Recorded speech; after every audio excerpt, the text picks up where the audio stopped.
your name is Linda and you just woke up from a nap, clap for your hands. Oh my goodness. Oh my god. Where's the button that I need? Video. Bosh. Right. Fuck me, my face is bright. Holy. Game capture. MX bikes on. Check. Nice. Face cam. Outline. White border. Check. Nice. Qualifying. Also check. Lovely stuff. Hello everybody. Welcome. Welcome back. It is really hot in my room for some reason right now, and it's not been like an outrageously warm day. We are playing, well, we're not playing, we're watching some MX bikes. We are at round 3 of the NSP Championship. This is at Toronto today, so shout out to all of the Canadian brethren that might be in chat. And I forgot actually that, why did I start this at 7:30 my time? Because they've got like 20 minutes to learn the track first before qualifying starts. Oh, no idea. Actually, this gives me time to like sort out the colouring and the brightness and stuff on my face cam. Like, if I look a bit red at the moment, I am sunburnt. That's the nicest way of putting it. I went and I touched grass for many hours yesterday, which doesn't happen very often with my pasty skin, as you know. So my head is burnt, and not only is the face burnt, the top of my head is burnt as well because I shaved this on Wednesday night, I think, because basically I was too lazy and I couldn't be bothered to go to an actual barber's and get it cut before going to the function. So I just decided, you know what, we'll shave it off myself at home at 2 AM. Yeah. So, hello everybody. The Zinedine Zidane. Oh, tell you what, that's not a bad person to be, is it? I don't think there's many people out there who would hate being a bit of Zinedine. Lovely stuff. That's a bit quiet in my ear. Let's turn this up. Is that good? Oh, a little bit more. Yeah, there we go. That's fine. How are we all doing today, gamers? What do we think of the track so far, if you've had a chance to watch my preview video earlier? Do we like? Do we not like? Are we vibing? Are we not vibing? Oh, shit. Hang on. I'm going to die. Aiden's going to kill me for this, by the way. I'm going to watch. Say watch. I need to upload an Instagram post real quick, because I meant to do it earlier. But I just had a cheeky little midday nap and fell asleep. So if I do post that one, oh actually, oh god damn it, I need to go to Discord. Need to go along.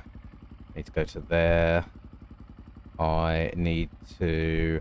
Oh, by the way, gamers, I've been sent some gear really last minute, so I need to quickly download that on the side as well. So I get that.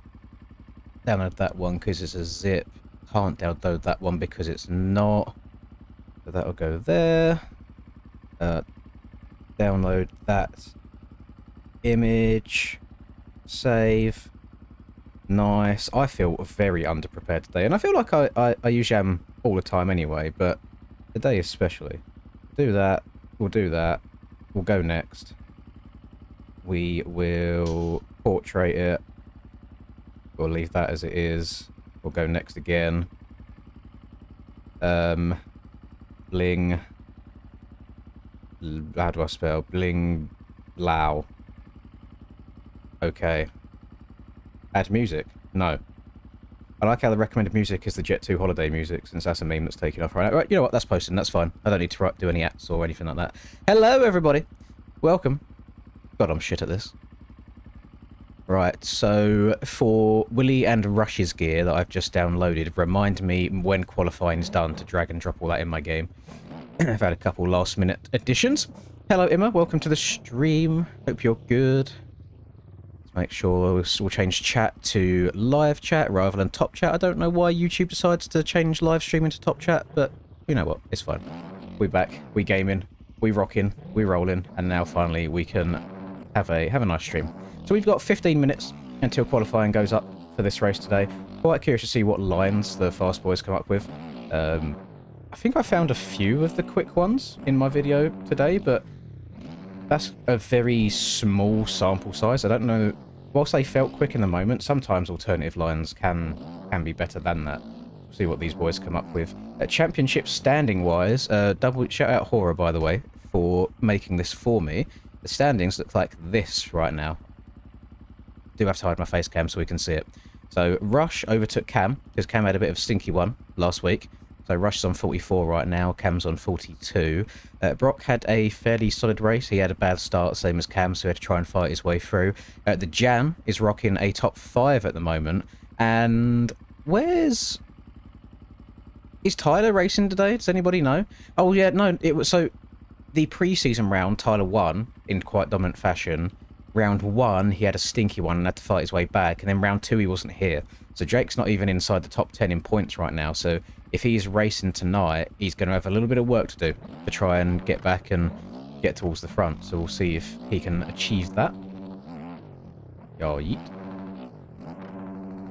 Yeet our way into the corner. And go. Go, go, go, go, go, go, go, go, go. And this is the one section I was unsure about. I have a feeling these boys might go wide and then triple double, because I don't know if it's just a Husky thing. If I was to go up the inside here and just double in, I don't think I can then quad out.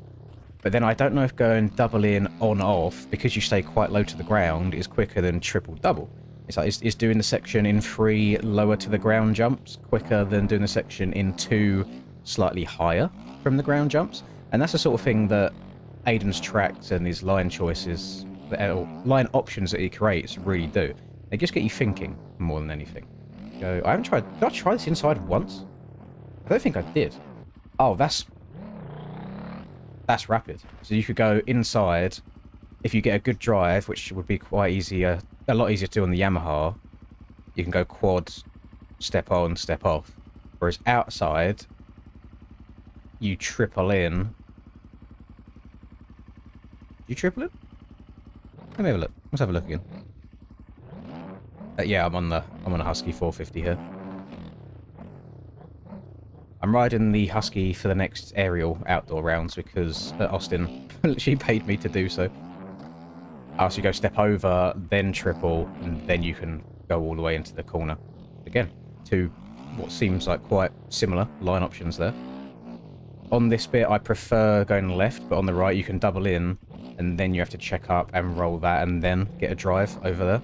Whereas if you hit the finish line normally, if you land on the left side, you can kind of sweep out wide start and then double around to the inside here, and then drive through the corner. And I think that might be quicker for these boys. I think Troy could get a podium tonight. I think it all depends on everybody else's situation, because he's never... I would never say he's been podium speed on the track, but so far this season, in terms of consistency, a lot of people have been lacking in the consistency department, so I think he could pull it through that way if a couple more people have some stinky nights.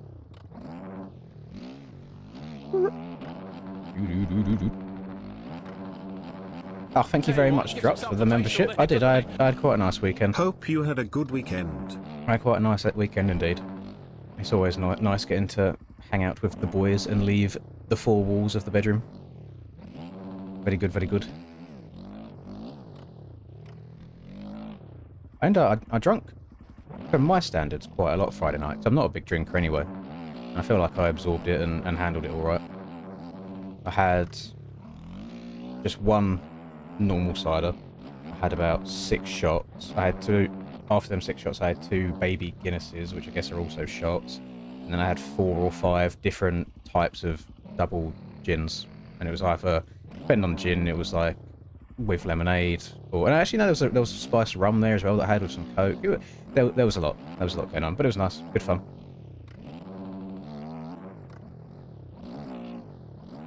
And because of the MX Bikes team that I'm on, and where the party was located, I did, that night, sleep on the floor next to a Lamborghini, which I will never in my entire life get close to owning, but it's nice at least being in the presence of one. Was that... I only had it once, because it was right towards the end of the night. That tropical gin and lemonade was my favourite, but I was putting it off for a long time because I don't like coconut usually, but then I couldn't even taste it, so it was fine. So I'm a bit annoyed that I didn't have that sooner rather than later, because I think that would have been the one that I kept going back to. Right, I've got 10 minutes of wobbling around the track, boys, until quali starts. We'll hop in, spectate the fast people, and see how you actually get around it. I'll remember next week. Well, I say I'll remember. I'll probably forget by next week. But I'll try to remember to start the stream 20 minutes later, so we haven't got to deal with me wobbling around right now. On, off. I don't know if it is quicker, but I'm finding joy stepping over there and then tripling into this corner, because you've got a little inside hump there to roll over, and then you kind of roll the first single and then double out afterwards.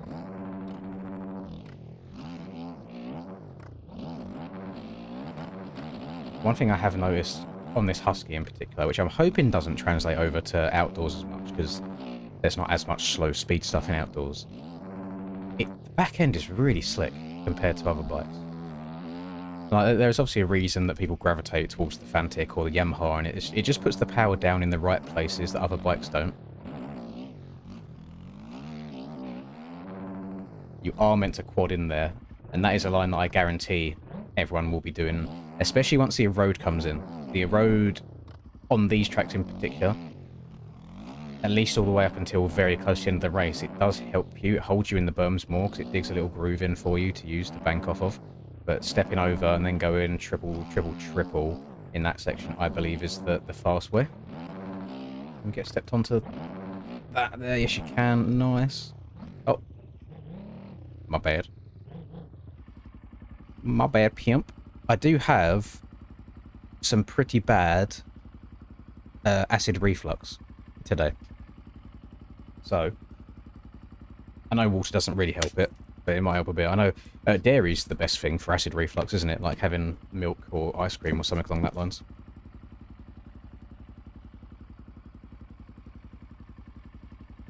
I just got rid of it, Theo, so how it was when you guys would have last saw it, it was all growing through basically the same length, because it was from the operation. I just let it all keep growing.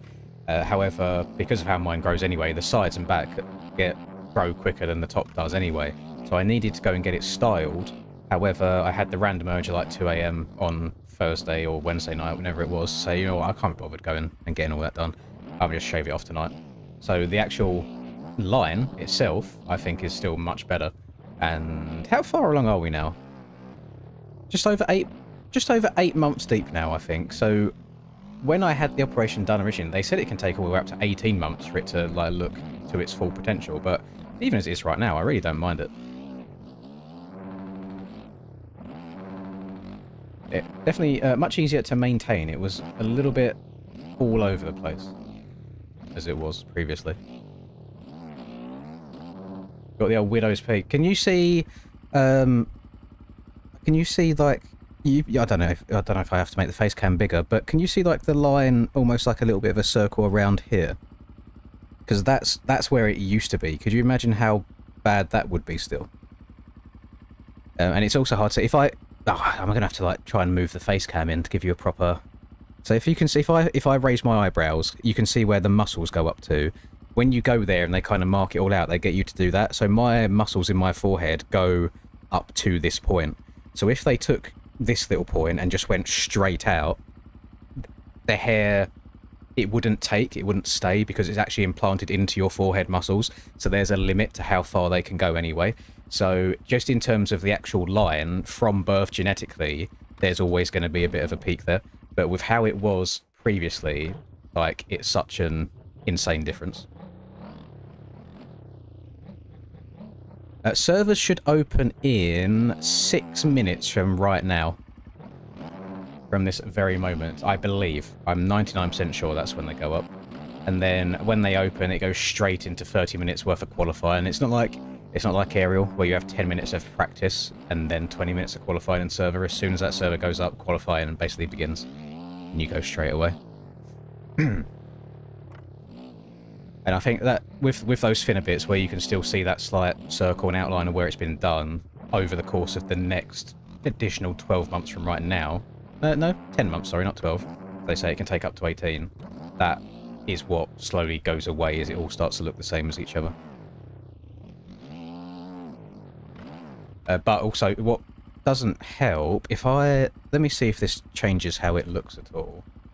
Usually when you've got light shining at it, it accentuates it. So if I turn that light off, if you're looking me more in the dark, it looks pretty normal. But because my Elgato key lights are above shining down, it's basically on them. If I turn my room light on, where it's right down, it accentuates it more. It's no different than if you're trying to get like a gym posed picture and the light's coming down directly above, it kind of, it shows more. Like, you can show off your muscles more. Whereas if the light's coming right at you, it fades it all out. Kelso doxed you earlier. To what extent are we doxing? And did you do anything to promote getting doxed? Because if he's gone straight out and said, oh, Drew Anson lives at this address and it's not public information, then yeah, that's not very good.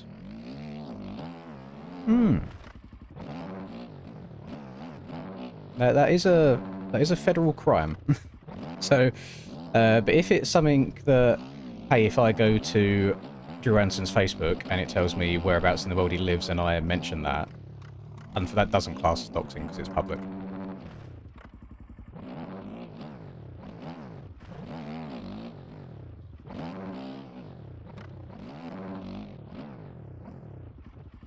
Honk.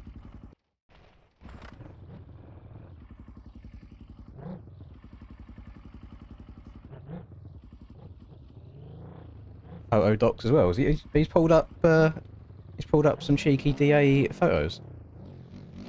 It depends how public it is though, Drew, as to what counts as a dox.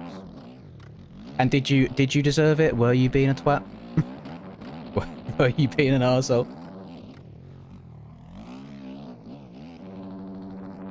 I've had my fair share of internet beef over the last couple of days with keyboard warriors. So, to be fair, it's not like the internet's a very interesting place. It comes with the territory sometimes, which is kind of a shit way to look at it. But keyboards can't hurt you, essentially, unless they turn up with a keyboard and hit you with it. That's different limits. But most people do not do that.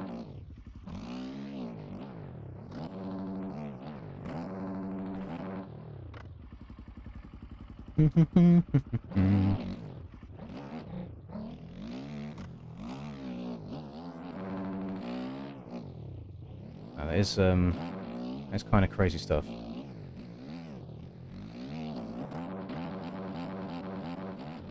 Uncle works for Nintendo.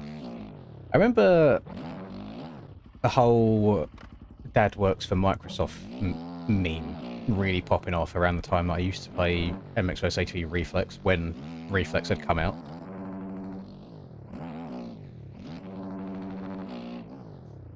Hello, Locked. Hope you're doing well, buddy. Actually, my dad is Paboso. We'll get you banned from the game. Although, because his security measures are so shit, you'll just buy another account anyway.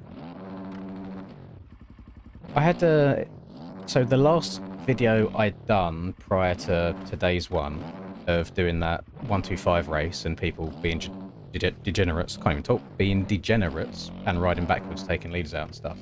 Obviously, the people that I made the video on kind of attack me for it. And they're like, oh, it's just a game, blah, blah, blah. It's like, yeah, it's fine, it's just a game, but you're still ruining everybody else's gaming experience, so nobody likes you for it. But then I also saw other people being like, well, because I said, like, roll on MTG, I can't wait for it to come out. People were like, well, how's MTG going to be any different? And it's like, I've already spoken to Nico about it, and it's just going to be a full-on reporting system. And I imagine it will get to the point where if people are doing stuff like that intentionally in organised MTG races, not only will their account get banned, it will probably even go along the line of hardware bans as well. So it's truly one of them fuck around and find out experiences. So I can't wait for MTG to release, because I just think overall there's going to be genuine punishments for people just being twats, which will be nice, because then people either won't do it, or they'll have the chance to do it maybe once or twice, and then they're gone forever anyway, unless they want to spend a ridiculous amount of money to be able to come back again. So I think it'll be good. It's one of them things where you have to just suffer bikes for the time being.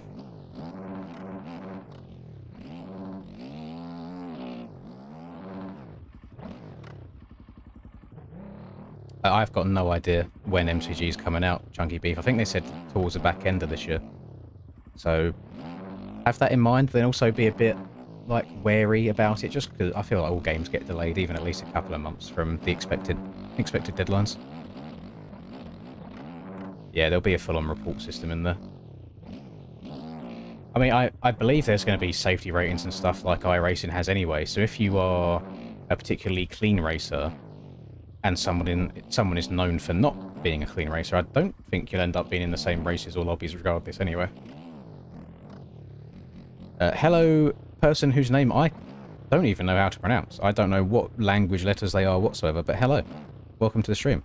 Quality's up. Lovely stuff. Give me...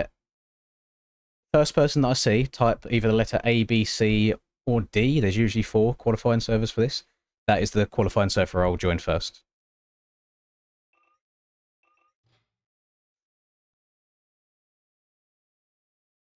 I saw A. I saw A, B, C, but A is the first one in that, so we will join into Quali A. We'll have a watch. Again, I joined not as a spectator because W streamer. Should I just go set a lap for the lulz, see if I can qualify?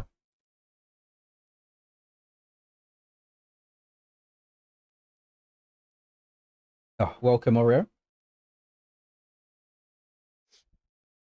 No D.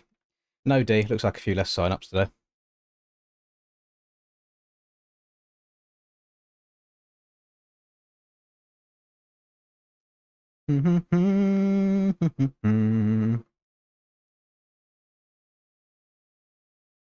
Put some oil in my lamp, keep it burning. I do need to hydrate.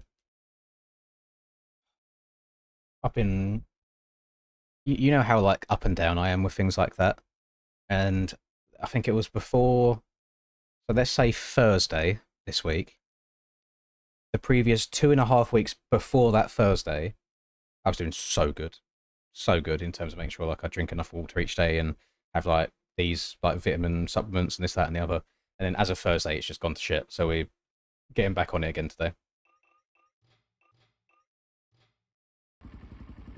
Hello, Caboose. Why have I gone to the track?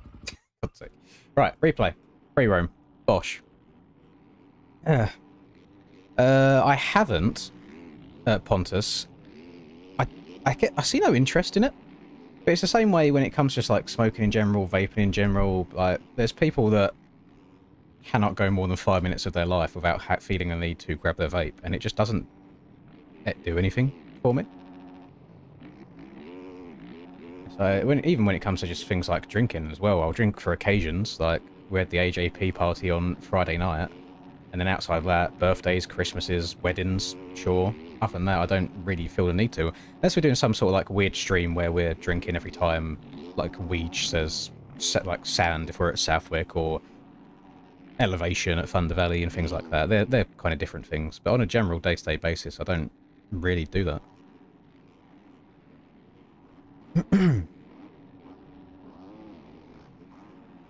Right. Mr. Splash is the first person to set a lap with a 1:41.0, and I feel like that's actually a pretty damn good lap already, to be honest. We're gonna... Winnie's already chalked his lap. He's messed up the first set of whoops. Let's see if we can follow someone pretty damn quick through. I mean, Splash seems to be the only person that knows the track so far. He's the only person that's finished the lap there. Let's follow him for an onboard lap here as... I don't know who's rocking the name Baljeet today, but he's currently 9 seconds behind Splash. So Splash going to the inside. Oh, he still gets the triple from the inside. Okay, that's already a quick little time saver. He's going to work his way through here, up and over this Supercross triple. Is he going to go outside? He goes inside. Stepping on from the inside there is crazy work, because I felt like that corner felt really slick for me. But already these boys saving a whole bunch of time where I was not able to. Railing this, going to try and stay low over the Dragon's back. Blitz the whoops, your best ability. Go into the outside here, just because you need something to slow you down at the end of the whoops. He's stepping over. So he's going on there, and then off, and then over. No, he tagged his back wheel, so he's got to go on, off, and that lap is now in the bin as well. We've got Alod's going across the line here. Who else we got? OT. Oh, God, it's coming back. Help me. The acid reflux is fighting me crazy style.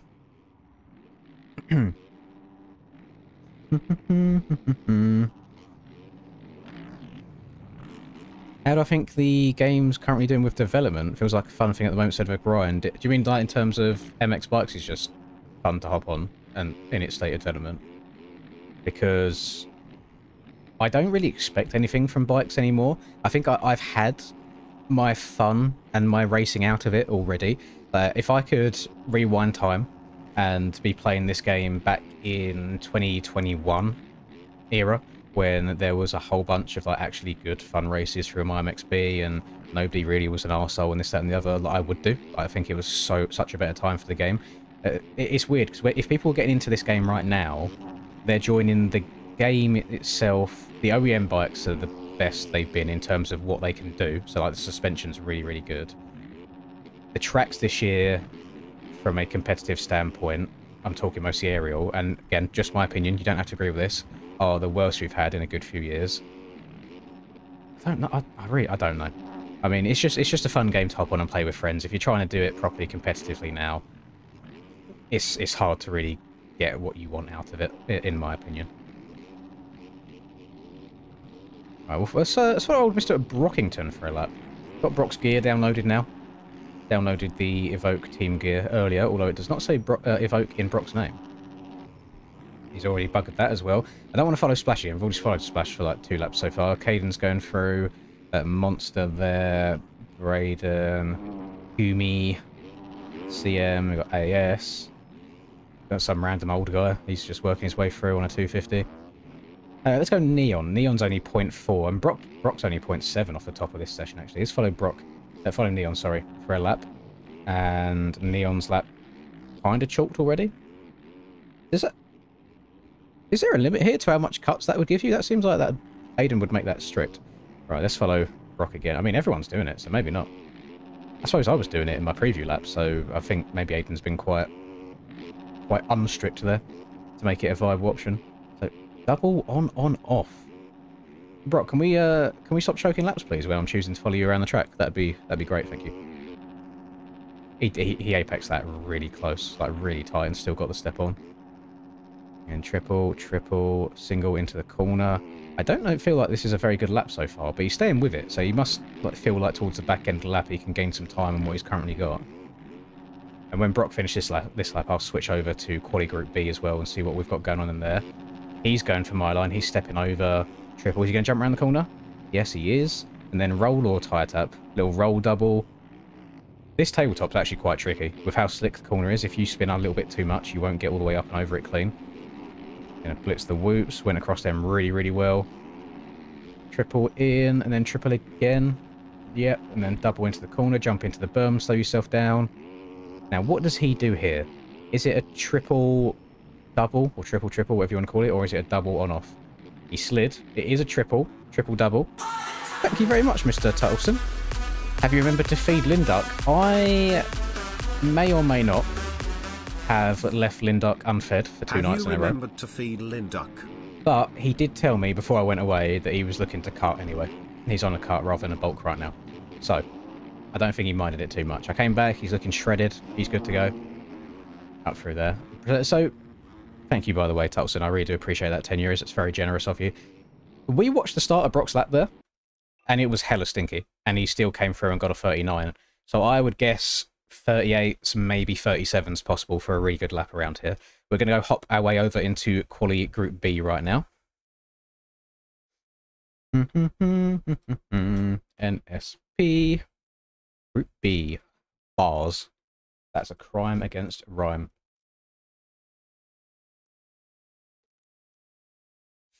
Yeah, sorry, Nizzy. I completely ignored that fact. Supercross and AMA tracks this year, I think, are some of the worst they have been.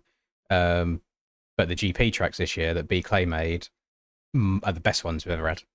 So there's been really high highs and really low lows, in my opinion.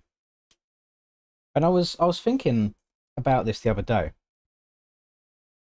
So obviously with the release of MTG whenever it comes out, I know like Stoney's quite a big part of that whole development team as well. And Stoney's currently making like the aerial outdoors tracks. When MTG comes out, and I know obviously a lot of their focus will be over there, they've also said that the aerial MX bike side isn't going to go away. They're going to do both. Now, what I think would be best for the MX bikes community in that scenario is have someone like B Clay then become the main track creator on the MX bike side. Because I don't think B Clay is going to mind. Because between us, MX bikes track creators do get rewarded very handsomely for their track creations and how many people buy them. So I don't think he'll mind from that extent. And especially if they've got a team working on it anyway, where maybe if BK only has to do height maps, then someone else does texturing, it feels very doable. At least that's what I would suggest. I'd throw that idea forward to them, and like let's say Stoney and JV are like super busy on MTG track creating, then just let someone like BK, who's now proven that he can do a good job on the GP stuff, take over on all of the MX Bike stuff. I think that'd be really good. If you can't find the track on the shop, you can either click the link in the description of this stream, or you can just click on tracks and it's literally the latest track that's come out. Oh, little game free, someone just joined the server. It's the newest track that came out. I don't know what time it released, but when I had a look on the shop just now, it was the most recent track release on there.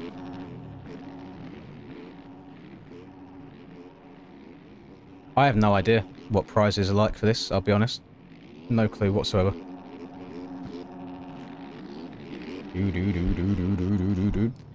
And hit them whoops very fast. So he's going on, off, over. This is a very different rhythm. What's he doing here? Then quad? And then triple in? Yeah. Don't hate that. He sets himself up really nicely for this next section there, where he's not got to jump into the corner. He lands just before it. And he's up and over the table. So that's one of them things, again, I haven't seen anyone else take that. So when it comes to race time, it'll be interesting to see if that is a faster line for Cam, if he's gone through the effort yet in the only 20 minutes that he had of testing the track, if he knows that's quicker than the other line, if he's tried them side by side, we shall see. But he's on a bit of a burner right now. He's currently top of this session, and I think a 39.1 would put him at the top of A as well. Only by a few temps, so we'll see if he can drop down. Again, I think these boys will get into the 38s, maybe 37s on something perfect. It seems like a pretty damn good lap so far. He's gone quad, triple, triple, as I thought would be best. Going out wide here, so he's going over, triple, and then quadding into the corner. Gets all that just really smooth. He's hitting his marks, he's down siding things in the right place. Send it into the finish. 37.8. God, I'm good at this shit, at predicting what other people can do. 37.8 there, exactly like I said. I thought he would people would get into the 37s on a really good lap, and Cam has done exactly that. W lap from Cam, he'll be very happy. I would be surprised if I see someone go quicker than that today. We shall see. Where is Husky? Cam's there, Pat's there. I want to see... Oh, here's Rush. I mean, he's made it quite far into a lap so far. Let's just follow him around, see what time he's going to get so far. I don't think Rush can match the exact pace of Cam, but Rush is more of a patient and precise player from what I've witnessed so far this season. So we'll see what he can do qualifying time-wise. And it's actually a battle between those two for the championship right now. Only 2 points separating them. You know, quad over, triple around the corner, triple again. And then is he going to triple to the outside, or is he going to check up and go underneath? He goes outside. Step over. Yep. Triple. Got to tag the back end there. He's going to have to stretch out that quad to the end. Gets his front wheel over, no problem. Scrub double into the finish line. Up and over that. So he only went 0.4 quicker there. But he did improve on his time. He's currently on a 40.1. Let's go and hop over into Group C and see what Group C is looking like. Do I support any football teams? No, not at all. The only time I ever watch football at all is when the World Cup or Euros is on or something, and I just watch England. But then again, England are pretty poo as it is regardless, so there's not even much to root for.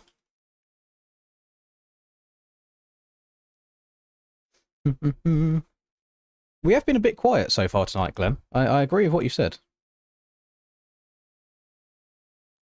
I do agree.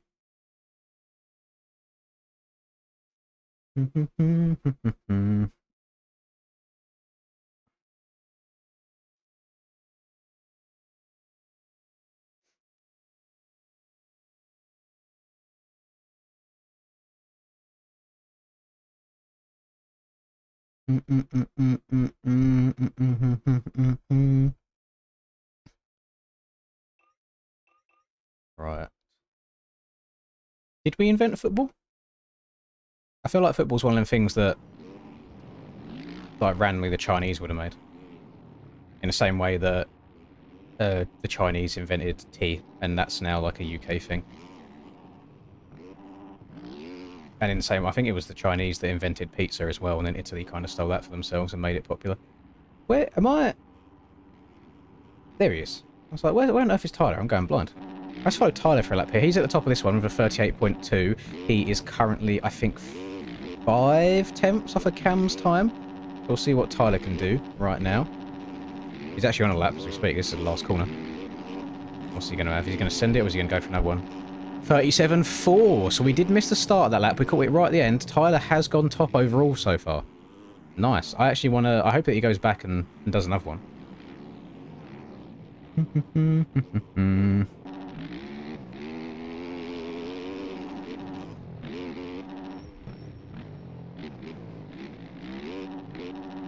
I hope you enjoy watching the stream tonight if you're able to get through it all. Little walk, since it is your home race.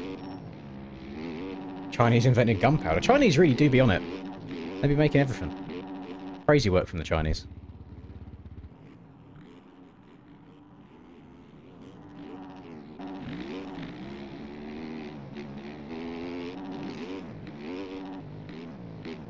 And if we want to get a little bit political, I mean, we have love for people of all walks of life on this channel.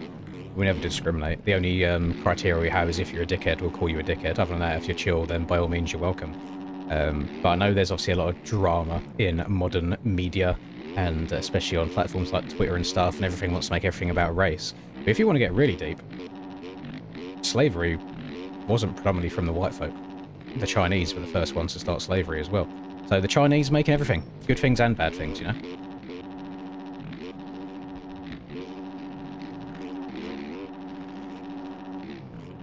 This track's way easier than Vegas. I agree with you, CRF. This one is...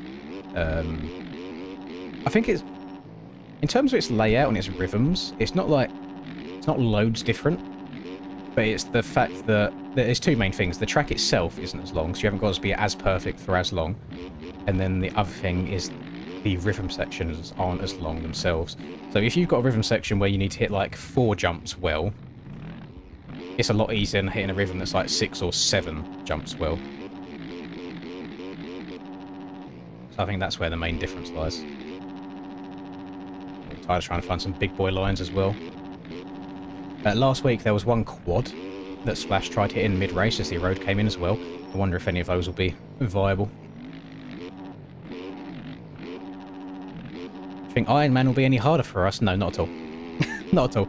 I think it'll be exactly the same as the other aerial tracks we've had so far this year. I do not think they will change their ways of whatsoever, no matter what the real life track's like.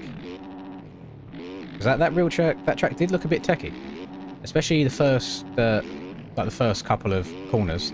Well, like you start, you turn left, and then you've got, you know, like them couple of singles while turning. They was all like rutted out and looked quite difficult to do. I think I prefer... Well, let me get this right. The new section that they had as of last year in the trees, kind of before you hit the Godzilla jump that isn't even there anymore now. Hate that. That is awful, especially in bikes. I think it's shit.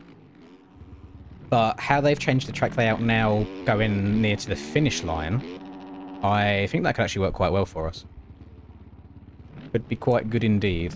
And the one thing that I hope they do, regardless on how the track is built and like, if there's ruts or if there's not ruts, don't matter. As long as they stop any chance of anybody hitting the finish line from off track to gain a second plus from sending the wall at the beginning of a lap, that's all I care about, because that has been a key offender in every variation of Iron Man that we've ever had.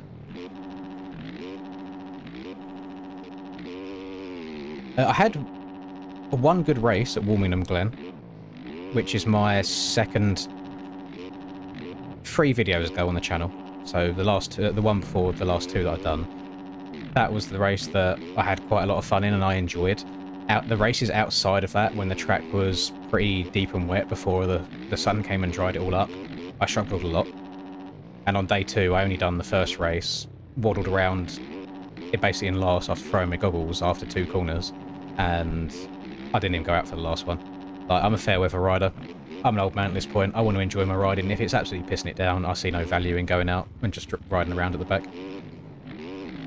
But it's one of them common things. If you fail to prepare to fail. I didn't have the right goggles set up. Done 2 corners, couldn't see shit, took my goggles off, and then just had to deal with it for the rest of that race. Nations tracks have predominantly been Stone Rider in the past. And I'll be honest, I would forgive them for making Iron Man Aerial smooth if they make the Nations track hard. Because they've basically said the aerial tracks this year have been easier to appeal to more players so the tracks sell more. Can we just get rid of that logic for Nations, the one that is meant to test who is the best team in the game? Can we just have a hard track again? I would love that. Actually, I think B-Clay is making... No, I'm talking out my arse. B-Clay is making the Nations track this year. And so B-Clay done all the GP tracks, so I expect him to make it really difficult. Which will be good. I'll enjoy it. I hope that he makes it difficult.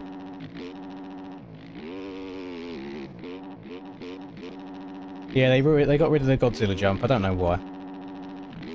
I think there's some sort of rule where if you are racing a track for Nations, that track can't be in the racing calendar that year, or it has to have changes. So I wouldn't be surprised if they remove the Godzilla jump, because for Nations they're going to add it back in and then keep everything else the same. So then technically it's not the same track. Like, I feel like that might be a way of them scumbagging it to then obviously help the Americans a bunch more, since it's a track they're very familiar with. I'm not going to Nations this year, no. Too much to justify for me.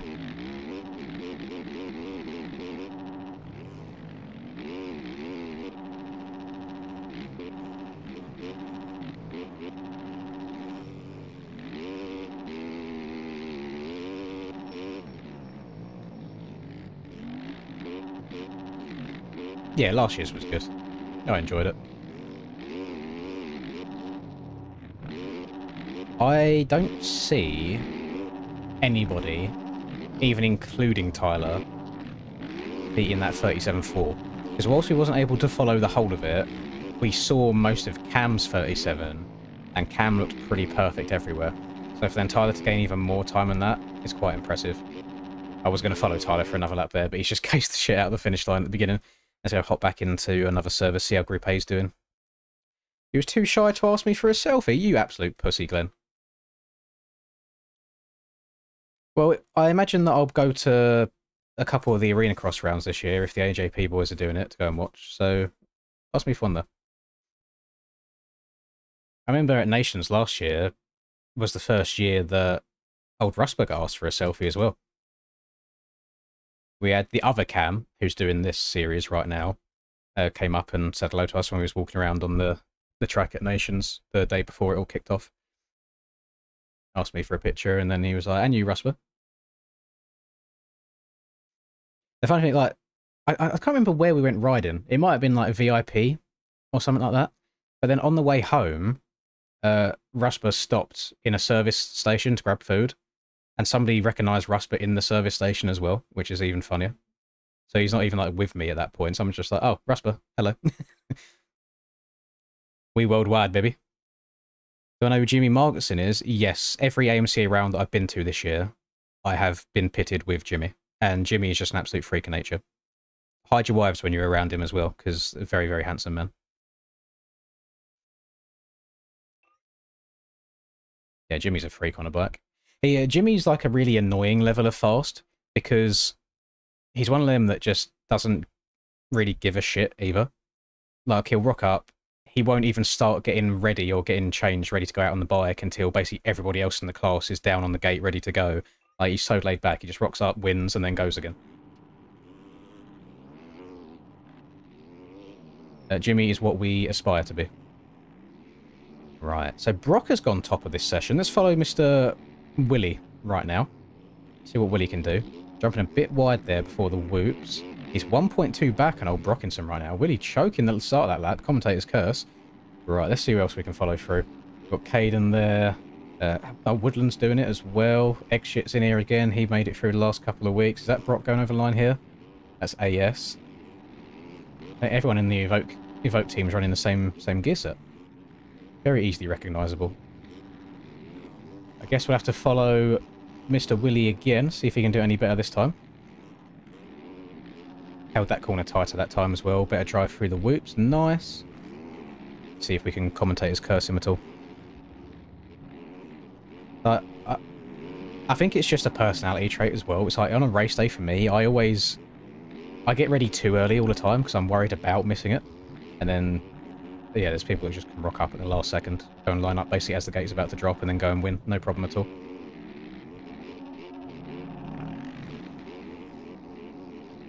Team GB for Nations. I think we've got such a good team for Nations this year. It's going to be... This isn't me just trying to downplay my own talents and stuff, because I've done it last year and I managed to scumbag my way through and still make it. This year, without fail, it is going to be Tyler, Cam, and I don't know if it was going to be Aquas or like Neon on a 250, but that is a very, very good team. I know right now, no bullshit, everything else aside, if I was to try and beat Tyler or to try and beat Cam in the whatever the quali race is, I would fail to do so. They are far clear of me this year. Which does put me into a bit of a poo situation, because I know that Narvo's already locked in for commentating that, and I know Narvo streams with other people on the NA side, like normally, and I don't know if he's going to carry over any duos like that, or if there's going to be room for me, or if they want multiple commentators, we'll see. Because it's always nice being involved in big events like that throughout the course of the season. But unfortunately, I'm not going to be able to stream a POV because I'm not going to be able to qualify for it this year. So I don't know where else I'd really fit in. So we'll see. We'll see what unfolds in that regard. I need to find... I haven't seen Brock at all yet. I don't know if he's just getting quite deep in his laps. He's not in the pits right now. I haven't been able to find him anywhere. West Wall, that's Willie again. Oh, here he is. Speak of the devil, jumps through my screen. Let's follow Brock for that. Let's actually go in a little bit of orbit camera so we can track him properly. Oh, never mind.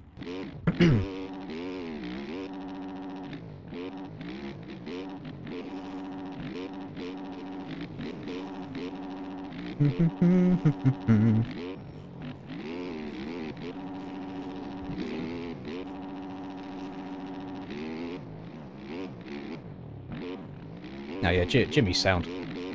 Like, I'll be at the end of a race day, I'll be sat there hanging out my arse, like trying to get my knee pads and gear and boots and stuff off. And the next thing I know, Jimmy's already loaded a bike up on the van for me. And it's just like, well, thank you. Like, cheers. I think you could go and run a marathon after doing a full race day.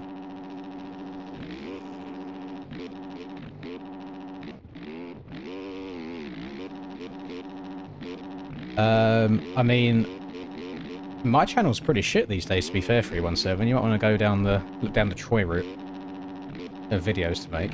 But then again, if you don't know what kind of videos to make in the first place, I don't know if you should be starting one. Because whilst it might work for a little while if you're getting ideas, there's going to come for a time where you're going to have to be able to do it yourself also. I think the cheeseball answer, but the answer that will help the most when it comes to creative longevity, because it is easy to get burnt out, is to make videos that you enjoy making. That is the easiest way of being able to do it for a long time.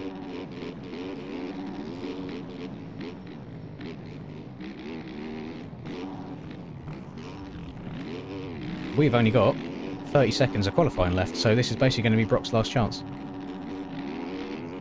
And right now, I think Brock is usually really, really high up there. He's been a fastest qualifier, I think, at 2 rounds. And he's been really close at another one.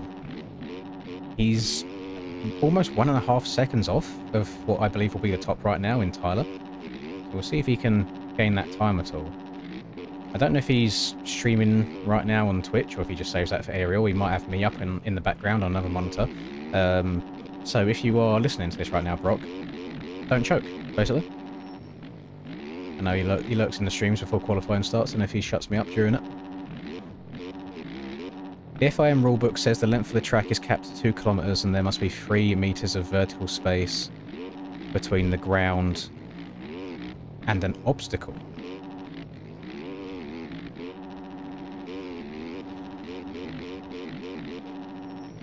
I don't feel like either of them would affect Godzilla unless it's the 2 kilometers, because maybe that makes the track a tiny bit too long. But the 3 meters vertical thing, I think that just means, you know, when you've got the finish line like gantry above the jump, that's the 3 meter thing, so you can't hit your head in anything. It's nothing to do with like how high they jump at all. See, what Aiden just said there does sound like a good reason. There we go, gamers. That's qualifying all finished. I believe it's going to be Tyler, then Cam, and then I can't remember who would have been third fastest. I don't think it's Brock.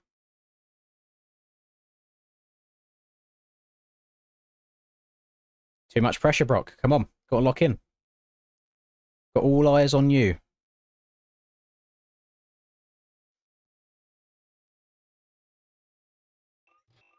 All right. And as we get all of them compiled,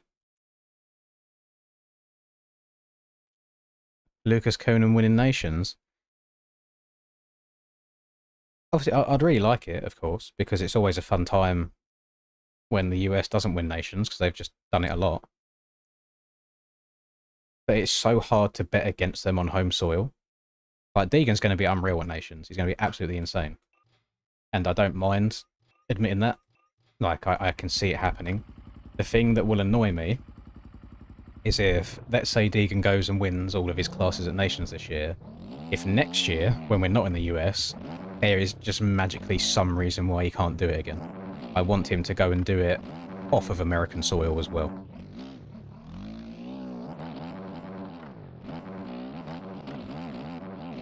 But I think the issue is that the European 250 boys crash too much. Even on GP tracks that they're used to. They crash way too much, in my opinion, to be able to do much against them. But for the 450s, I mean, Tomac did still podium yesterday, so this is a really weird thing to say. I don't know if he just might be a bit past it at this point. Like, I could see Coonan beating Tomac. If Chase has a day where the gods bless him and he doesn't have a front tuck or a bike issue, then I think Chase could beat him. It's weird because, like, you take the US riders, and if you kind of like try and split things through classes, Jet can beat Chase, Hunter can beat Tomac, but then when it comes to the 250 side of things, they haven't got it. That's the issue, is US is such a massive powerhouse across all classes. It's like, Lucas Coonan could go and win, but then Sasha will ride around and crash 4 times in a race and get, like, 10th. And that's going to screw him. And then, who else? Who else does Belgium have?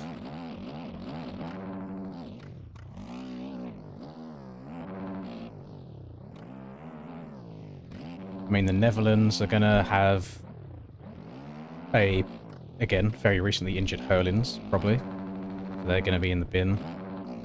Germany, are they going to... Is Kenny going to come out of basically semi-retirement and do nations again for Germany? Because Langenfelder has been insane this year for them. Or are they going to get somebody else? No idea. Evers, if he's recovered, who would be the 450 spot though? Because obviously you got Coonan's would be 450 and 250 respectively. Would Everts rock around on a 4? So if they're putting Sasha on a 4, I don't know if he makes it through the weekend.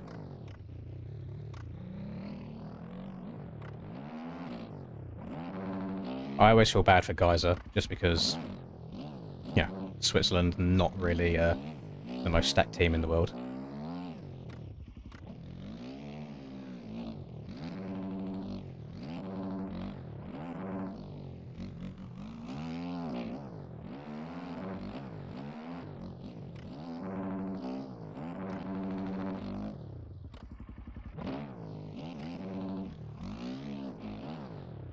And yeah, I would always, to put any kind of biases aside, because nationality bias will always come into account, even if you don't think you are being biased towards one person or another.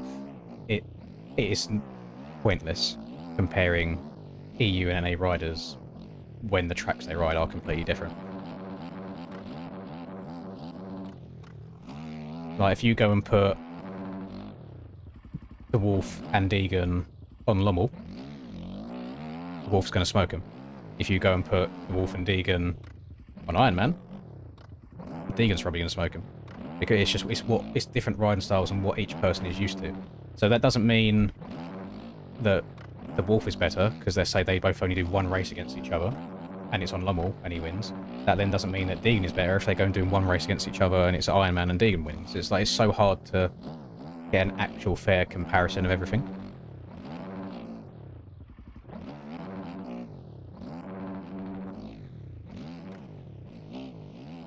Like, at first I thought it would just be a case of, oh, Prado's struggling on the NA tracks because they are so different to EU ones.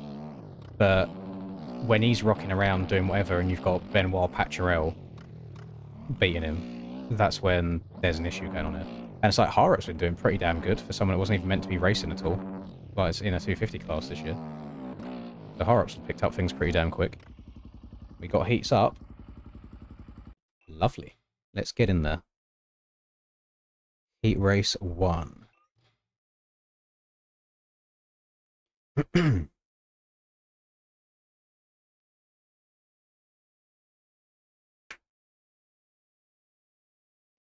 Intensity is different as well. The whole weekend is different between GPs and AMAs. So the GP boys get, what do they get, like 2 sets of half an hour to learn the track. They then got a qualifying race on the Saturday. They don't do their actual races until the Sunday. Whereas on the American side of things, they get, what was it, their 2 shortish qualifying sessions. And then they just get their 2 motos on the same day. Like, it is a very different way of going about it. And what I would say in terms of Prado is if you watch any older GoPros of him at all, and a lot of Europeans will do this, they will always ride really low revs because they need to be smooth. They've got tight technical sections. You can't just rock around banging it off the limiter everywhere like the US guys do. So then not only when you go over to NA tracks, you have to change your riding style a bit to accommodate the tracks. The overall intensity of the day is a lot different. I don't think there's anywhere to have any breathing room on a lot of the NA tracks. You want to know something that shocked me the other day when we was watching? I can't remember what round it was. The amount of time in between races on the Saturday for the American riders that the track crew go and grade the track is insane to me. At Lommel, in this GP year,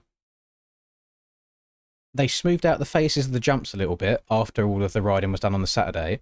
And then the races in Sunday, they said, yeah, fuck it, off you go. The track's still fucked from yesterday, other than the jump faces that we've smoothed out. Go and ride it. And it's like, these guys are paid absolutely obscene amounts of money to be professional motocross racers.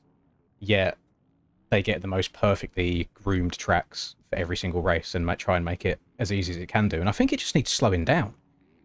Like, it's nuts how, like, quick the US tracks are.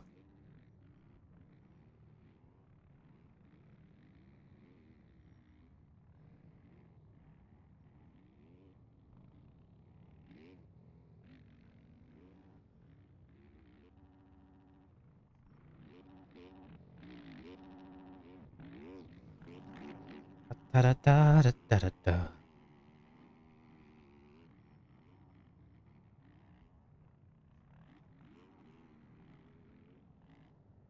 Tragic what happened to Chase. I agree. Are we actually all in the lobby already? That's sick. Wait, I don't see Cam in it. Oh, it's a heat race. That's why. I was like, I thought we were ready to go for main event. Right, we in this one. So we got Tyler, Brock, Neon, Splash, Willie. Got some heavy hitters in here. I didn't see Jake. Didn't see Jake in any qualifying at all. After he went and won last week. Maybe he's just one and done. Maybe he's busy. Usually on Sundays, who knows. Maybe he wanted to leave it on a high note. Will Willie go the correct way? Let's have a look. If he doesn't go the correct way on this week's track, I think we have some problems going on here.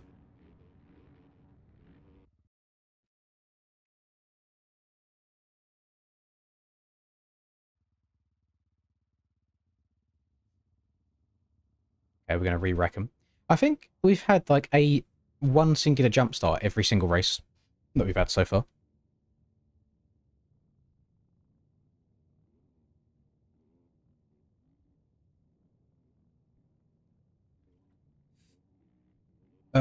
I joined as a spectator. We're still waiting on one person. But you're saying I did join or I didn't join as a spectator? I did not join as a spectator. Do you need to take the server down and put it re-up and put it up again so there's room for him, Aiden? Or do I need to leave?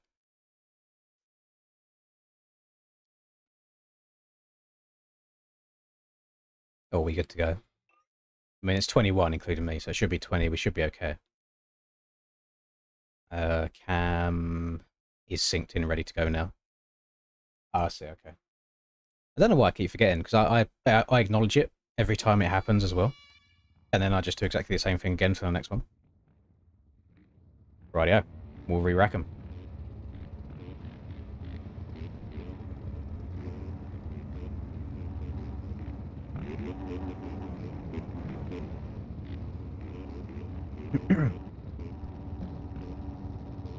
The thing that I always find crazy, like you guys have seen my riding footage in real life. You see what kind of tracks we have here in the UK and how tame they are because like track owners just don't want shit and people injuring themselves and it all going on their insurance and this, that and the other. Yeah, I can disappear to America and go and ride tracks like Parla during the week. And it, like the same tracks that pros race on. And I just can't imagine it, which is why that I think the average quality of an American rider is so much higher. Is it's just the resources and the tracks that those boys get to ride on a consistent basis.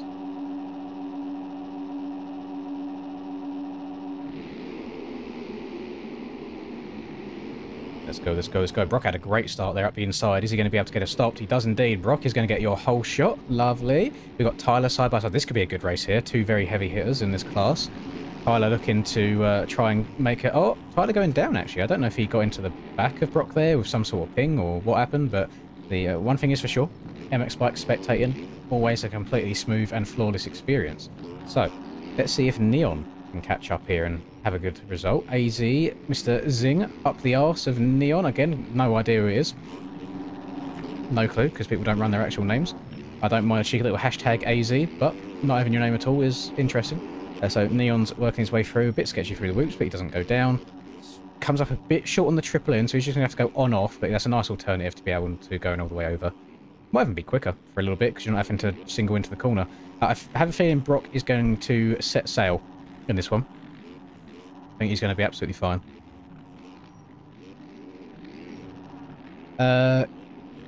Yeah, but it's like... on 85s and 125s for the Europeans, it's only if you kind of already have that support and backing that you can then take it to the next level. Whereas I think in the US, if you are still just rocking up at your one or two local tracks, the quality of track is so much better.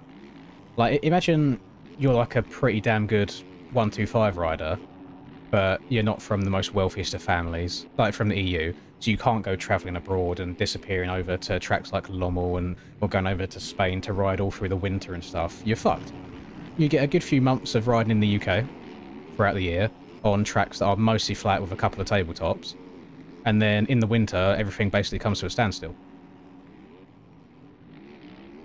Kenny and Marvin, they just went over very quickly, didn't they? So they've been there for a very, very long time.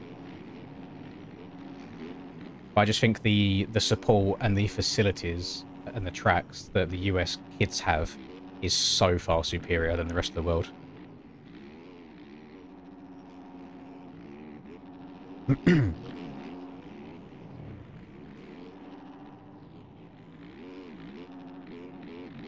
I'll see. So BP has a fair, like he knows a fair few people in the motocross world. He's got a few connections here and there.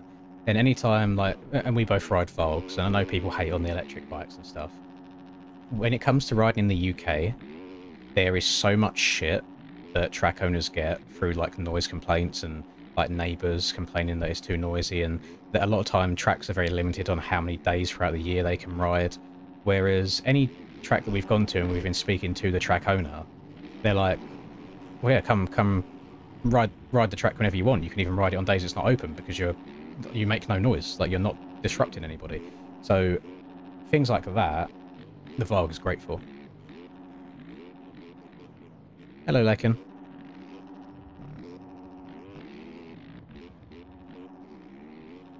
So Brock right now, he's got a 4-second lead over Mr. SPX. He did out-qualify him, but we'll see what the racing goes like. Triple in, triple again. Gonna double into the corner. They're going to square it off. What we're going like a bit further back, we've got random AZ fan. I say fan, Jesus Christ. Random AZ supporter there in P3. Neon's dropped back to 4th. Cat's in 5th. CM is in 6th. Willie's in 7th. Willie's not been having the greatest run at this, by the way, this season. He's not been popping off to the level that I expected. He could just be a bit of an outdoor specialist. He could just be more of a 250 enjoyer than a 450 enjoyer. But I did expect him to be at least up there in winning comp.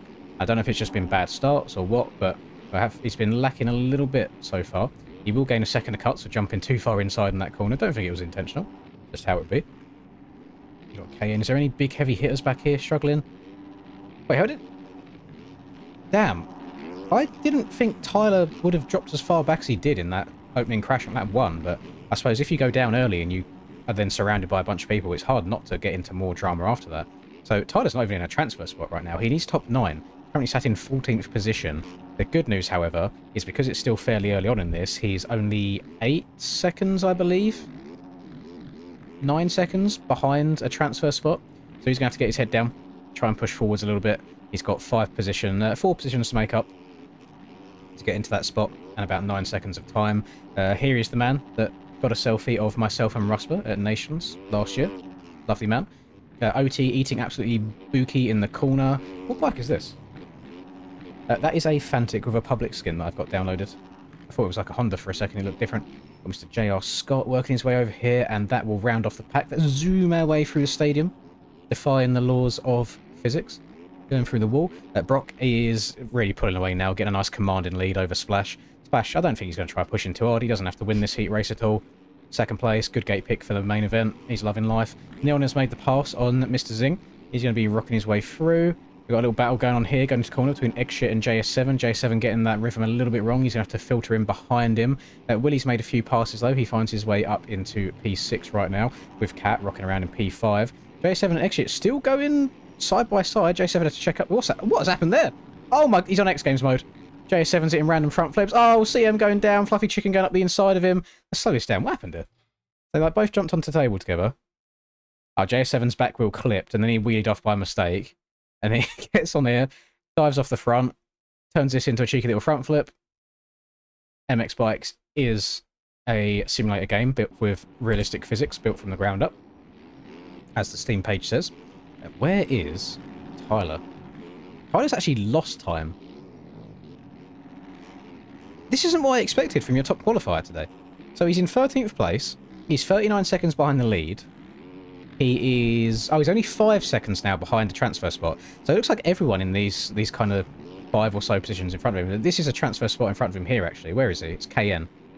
KN right here. This is 9th. This is the final spot to go through to the main event. So Tyler, he hasn't actually got that far to go, but it's all to play for. These boys very, very close together. They have 20 seconds left. Is Brock going to cross the line in those 20 seconds? Where's Mr. Williams? He's there. No, he's not. So they're going to have only 1 lap left to go after this. We'll see what will unfold. So we've got Willie here in 6th. We've got Willie in 5th, actually in 6th. Cat has dropped to 7th. J7 8th. Wes now moving up into 9th for that final spot, although he's going to mess up the section. Fluffy Chicken, CM, Tyler all going past cleanly. Austin's going to jump onto his head. Oh my god, he snipes Wes, who then in turn takes out KN. That was such a... Like, it wasn't even a bad pass. He just jumped to the inside, got the pass done, and then, yeah, he left Wes nowhere to go. Tyler getting into Fluffy Chicken. I don't know. I think Chicken might be from... This isn't Mr. McChicken. This is a different chicken. But I think anytime I've been in servers with this chicken as well, there's been some high pings. I don't know if he's from Australia or New Zealand at all, but that collision there with Tyler could have been the result of some high ping differences in this lobby. So Tyler's now going to move up into 10th place. This man right here, Mr. CM, on the Aptos Synergy machine, he is going to have to try and get a bit of a move on. And I don't know if he's going to know who the man is behind him, but if that was me and I saw Tyler on my cheeks with 1 lap left to go for a transfer spot, my thumbs would be a little bit wobbly. I don't think I'd be enjoying life too much. So he's going to try and go to work, maybe pass an Eggshit to give himself a 1 position buffer here. But this is how it runs right now. Tyler needs to gain 3 seconds. There might even be a second of cuts in that. That looks around a 2-second lead, so we'll see what happens. Austin's right on Tyler's cheeks as well, so we'll see if Austin can try and make a mistake out of Tyler, or if Tyler goes down, Austin can capitalise. But there's some mistakes happening in the rhythm section up in front. We've got JS7 messing it up. And we've then got egg shit messaging it up. We've got 3 people basically in the space of 1 jump there. Tyler's going to dive to the inside. And JS7 goes down. That's going to give Tyler a transfer spot. So I think Tyler's going to be okay to make it through now. You can see the road starting to come in this whoop section. And if we zoom right in, it's getting a little bit triangulated, a little bit choppy. These boys are going to have to be careful, try and run a high gear through there, let the suspension do its work to the best of its abilities. Tyler's going to dive to the inside of egg shit right there. I don't know how them two didn't come together, but he's now solidified his way into a good top 9 position. Made a couple of extra passes. Pat's making a mistake as well. Tyler into the back of CM through the whoop. CM was going a bit slower. Tyler could not break in time. Force reads in my He's gone down again. 125. First ride on it today and it absolutely screams. Also, Also, nice one, did you Wee-Wee. lose a bet or something? Glad you're enjoying it. No, not at all. I just had enough of it being as long as it was. It's just a pain in the arse to try and keep it looking somewhat decent. And I got the 2 AM urge just to shave it all off, so it's all gone for the time being. We'll let it grow through again, and then maybe next time I can be bothered to actually style it and get it cut properly. So where did Tyler end up there? I think Tyler dropped back to 10th. I know, because it says... Oh, I don't know here. There might be cuts coming into play and all sorts. Last corner. I'm guessing Tyler knows what position he's in. He's going to send it into the finish here. What's it going to be? Tyler 8th. No, 8th. That's it. That's fine. He gets it done. There was a little bit of last lap drama there. So it is going to be Brock with a 5-second lead over Splash, Neon, whoever AidenZingForever.com is, Willie, CM, Austin, Tyler, and Kat round out your top 9 there. So everyone from Egg Shit down will be going to the LCQ. Best of luck for them in the next one. Pros had a transplant to cut it all off. No, but the transplant itself is for the line to be better, because you can see how far it's meant to be back here. Like you can see, it's meant to be there, so it would just be like the avatar strip again. The line now is much better than it was anyway. Yeah, if I shaved it bald, then that'd be a valid argument to have. If I got rid of all of it. I hear doors creaking. Linda. Don't know what she's up to. She might not have heard me. I hear bedroom doors creaking open. I do have a very, burnt top on my head now, though, after being outside in the rare English sunshine for... When did we go out? We left at, 11? And then I didn't get back in until... I think it lasted until, 3. So I was out in peak sun, high in the sky, bald-head for 4 hours, sun just glistening off me. No wonder everybody was having to wear sunglasses. Am I married? No, don't say that whole shot. Don't let her, she might hear you. No, I'm not yet. I'm not. One day. My opinion of marriage, I think, is the same as a lot of guys, to be fair. It's like, don't mind it whenever it happens, but it doesn't make any difference for me. No, it's not going to make me love Linda any more or any less than I already do. Like, we're happy, we're together. And I think a wedding day for a lot of time is more for your friends and family rather than for yourself. It's just a very expensive day. Like, it doesn't actually change anything.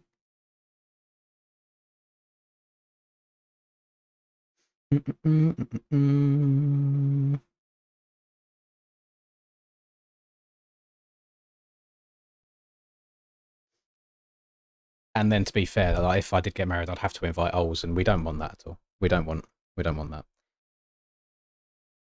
I don't know. I don't know when I'm going to be honest. That's something that I have not thought out properly yet. It will happen eventually.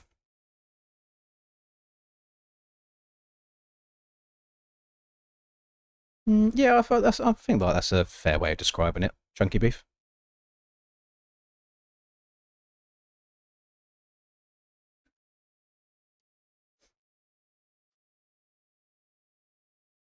The other issue is, if I do get married, Rusper's going to have to be best man. And I'm kind of scared on what kind of stuff he'll come up with in a speech. Maybe I'll just, if I fly Linda out to Vegas, randomly, we'll just, we'll get it done there. No proper wedding.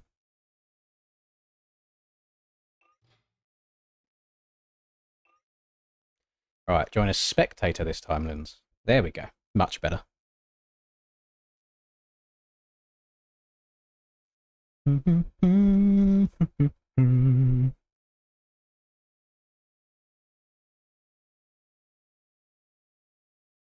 Linda, chat's asking when I'm going to propose. I know the deal. I'm not going to say that because that's like sounds like I'm being horrible. No, because then that makes you sound like I'm horrible as well.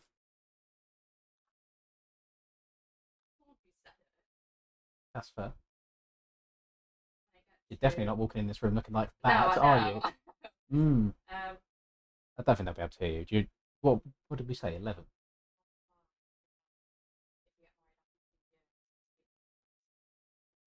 So to set the scene for you boys, I have given it's not an ultimatum, but I said to her I will propose at a certain point, and it's if anybody's been in relationships for any prolonged period of time, you'll completely understand where I'm coming from on this. I know. Yeah, people get like what's it, proposition pictures, proposing pictures. Yeah. Yeah, you know when people are like sneaky and they hire a camera person to take a picture of it. I would probably do that at some point. So if you see any random person hiding behind a tree with a camera, then you know what's coming. But I know, let's say I proposed to Linda, and the pictures came out, and she thought that she looked a bit chunky in it, she'd be fuming. She would not be happy. So I know that she wants to look her best whenever that time comes. So I've said, you know what, if you get to a certain weight that she herself has set as well, that she wants to get to a goal, from going for the gym, working out, eating better, whatever it may be, I said, I will propose to you at that point. She hasn't fucking gone to the gym once since I said that, so she obviously doesn't want to get married. But that was the proposition that I made to her, is if she gets to a certain point that I know she'll be happy with, then I'd propose. Yeah, we're going to find a man in a ghillie suit hiding in the grass with a camera. Like, what's that tripod doing there? But that was, that's what we said. Yeah, that's fair. I'm only buying you a Haribo ring anyway. Maybe a bit of string. You literally said that was fine before. Your standards have gone up, then why are you marrying me?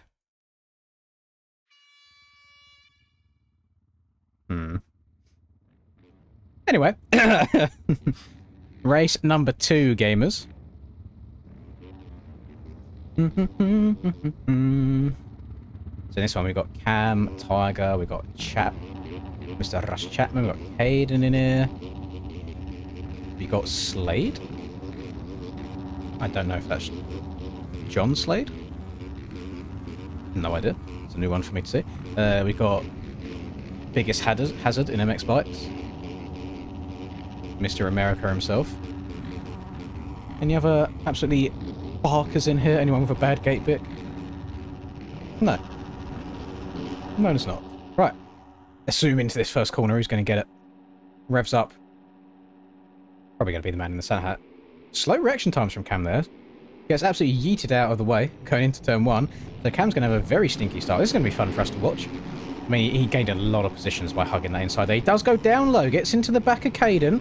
So Tyler, bad start in race, or heat race number 1. Cam now with a bad start in heat race number 2. Is he going to be able to come through? Pat bounced on it crazy style in mid-rhythm section there. He's getting some lovely Proboso physics. Cam's already going to have about 2 or 3 seconds worth of cuts here. Almost gets landed on by 2 Feather as well. We've got 1, 2, 3, 4, 5, 6, 7, 8, 9 people in front of Cam. So he's only 1 position out, so he should be absolutely fine. So Ethan is going to lead us across the line. Lovely stuff. We've then got Slade in P2. We've got Braden in P3. We've got MB52 4th, J-Dub in 5th. Cam going up to the inside. Cam's already worked his way up to 5th somehow. Just people giving him positions. Love to see it. He's absolutely barking. There's no doubt in my mind that he'll be making it through into the main event tonight. We've got... if anyone chat can let me know before I start saying it wrong multiple times if it's Akers or Akers. Please and thank you. If anyone is an Akers friend. AS getting on the brakes hard so he doesn't jump into back in. Rush with a very bad start. Mr. Chapstick, aka Rush Chapman, he gets into AS as well. One thing that I've noticed about these boys, and I'm not saying that I could do any better, is if they're jumping through a rhythm section and someone messes up in front of them and they're rolling, and let's say they're in the middle, people just seem to stay in the middle as well, and there's a lot of landing on each other rather than just going, let me go to the right or let me go to the left and just jump straight rather than trying to scrub. I've noticed that happens a lot in this series.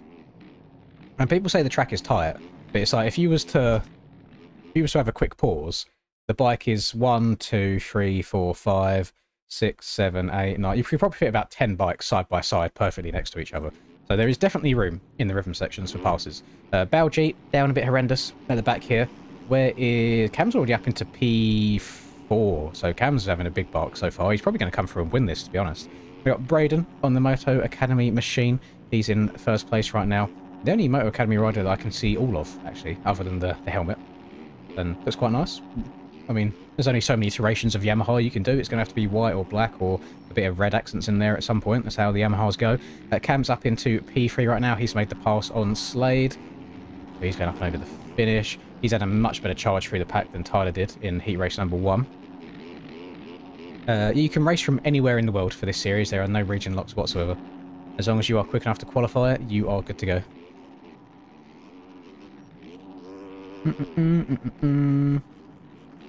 Oh, okay, Asian. I think are you Mr. Aiden Zing? That's fair. No Steiner today either. I don't know if Steiner's just over it because he's had some absolutely shit, for lack of a better word, races so far in this season. I don't know if he's just done with it. But maybe he's just busy today. Maybe he's busy. Wait. Braden's kind of doing his thing out in front right now. He's taking a different rhythm to everybody. I don't know if he made a mistake. Cam's going to dive to the inside of Ethan. He did cut... hang on, let's get the VAR on that. Let's reload it. Oh, I don't know. The rule book. Let's get Mike Pelletier on this. We know he likes pulling shit out of his arse randomly. That looks like a little bit of bow cutting right there. That might be cuts. That might be cuts. Aiden might have set it up in time for that. I know that Cam was just trying to go for an aggressive pass up the inside, so he probably just scrubbed a little bit harder left than he would have liked to. But we'll have to throw the rule book at Cam for that one. But he's now going to try and charge his way up to Braden here after making his pass of P2. See how it goes. Download Rush's skins. I did. I just haven't drag and dropped them yet. And I apologise. I was meant to drag and drop it after qualifying and finished. I did also go to download Reed's gear that he sent to me 2 minutes before I went live. It's the whole Mediafire thing of it says you can't download multiple files, even though I just want to zip it as one thing. And I'm not going through the effort of dragging individual files. But yeah, Rush and Willie's ones are absolutely fine. So I've got it downloaded. It's sat in my downloads. I just need to drag it over. I also downloaded the Evoke skins before today as well. Dock him a lap. Yeah, like, can we get real about that jet penalty for a second? So, rules are rules. If it's in the rule book, and he's penalised for it, whatever. But number one I'm going to say is Mike on the broadcast was saying you can't get an advantage from hitting the gate. The fucker was last halfway up the start straight, so I have no idea how it's an advantage. Secondly, if you do get a slight advantage from it, a whole lap docked from it is crazy work. Like, just make it like a flat 5 positions or something. Like, a lap. Lap is crazy. So, yeah, there you go. That's my little rant on the weekend done. So, we've got Moto Academy boys just hitting the big bark in first and second. Ethan in a bit of a lonely P3 right now. We've got Caden and Slade rocking around. Slade making the most out of that good start. At the start of this race. He was up in P2 early on. He's dropped back to 5th right now, but he's got a lot of time back to 9th place. 9th place right now is Mr. Two Feather, and he's got 15 seconds on him, so loads of time there. So Two Feather... Actually, Two Feather's just lost the spot. I think AS has just moved his way up from 10th into 9th into that final transfer position. So we're going to see if Two Feather can get a bit of a charge on, try and take that position back, or if AS is going to disappear out in front. I don't know if it's AS or AL, because there's 2 of them on the same team, but one of them's been getting really good starts, especially last round as well. So whichever one that is, we'll see if they can do the same today, because like good starts, especially in Supercross, it just sets you up so nicely for the rest of the race. End of the year, Evoke is bringing in real-life gear out. Oh, so they're going like a little bit of a Zero vibe right there. A little bit of Zero vibe. I mean, yeah, cool. No issue with people making real gear brands. It cannot be an easy thing to do whatsoever. Especially like this day and age where it probably feels like every single design you could ever make on a set of gear has probably been done, or something very similar to it has already been done before. You know, I mean, obviously I'm not a graphic designer. I know nothing about starting companies. I don't know like analytics and what markets pop off the most. For me, if I somehow was making a new company tomorrow, I would probably focus primarily on youth gear rather than adult gear. So when it comes to youth gear, you'll probably find more success making the most wild and out there bright coloured designs than would sell in an adult market. And then, obviously, when you can be more abstract and crazy in design, there's less chance of that having been done before or something looking similar. So there you go. There's some marketing tips with Linz 101. Because there's one or two FXR youth gears that I've seen people ride in real life, because the races that I do, they have an 85 class. And there's some gear sets there that I think look sick. Like, I'd love them to make adult versions of them. Unfortunately, me and my gut, my beer belly and my titties cannot fit into youth gear. So even if I was to get like an extra fat kids, I would not last. So Camp has come from being down on the floor in lap 1. We are now crossing the line to start our last lap, and he is in first by 8 seconds. So that's cool. Everyone and their uncle's making gear now. You know what you see mostly youth riders wearing that I'm not the biggest fan of? And if anybody is involved in that company, please don't take it as an attack. It's just my brain likes things and doesn't like things. Is MX gear, because of the spelling of MX. I don't know why. There's just a part of my brain that goes, I can't like it. I can't get behind that. It's like EMEKS. And by all means, I'm sure the gears look fine. I mean, they're a little bit 7-y. They look a bit like 7 replicas. But it's the way it's spelt. There's something about it. Like, you know when sometimes American folk make really weird spellings for their child's names just to be different, but it looks a bit cringe.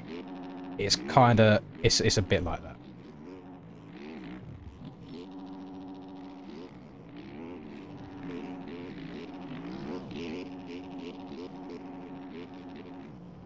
Just Google it then. Maybe it is just a UK thing or just a European-only thing, but it's pretty popular with the youth around here. I don't know if it's just like fairly cheap, so like the parents can buy a bunch of it without having to break the bank at all. But it's just the spelling. I can't do it. I can't get behind it. It reminds me. We used to take the piss like a few years ago with MX bikes. Like when we'd get MX bikes physics, we would like just type out EM, EX, and then some weird way of spelling bikes. It just makes me think of that all the time. Just MX. I don't know. Southeast UK brand. Oh, okay. So it's, yeah, predominantly UK. Watch Rush. I didn't even know Rush was in there. Oh, he's in 15th. Fucking hell. What's going on with Rush? How was he in 15th? AS is there. Where is he? Holy moly. So Rush going to the LCQ at this rate, by the looks of it. Definitely now. Thank you, Dan, for telling me to look at that at the perfect time. He's laying on the ground thinking about what's happening in my life right now. So he... I mean... to be a fly in the wall in that Discord call, the head might be gone. He might be a bit on the tilted side of things. So Rush going to the LCQ. Very interesting. The Cam's going to win that. Then Braden, Ethan, Caden. We've then got Slade. Again, don't know if that's John Slade, but W if so. If it is John Slade, he's faster than 99% of you in this chat, and he rides an 85. So take that for what it is. He's in 5th. Tiger in 6th. Reed in 7th. Two Feather in 8th. And then AS went across the line in 9th. So everybody from Akkers down are going to be going to the LCQ.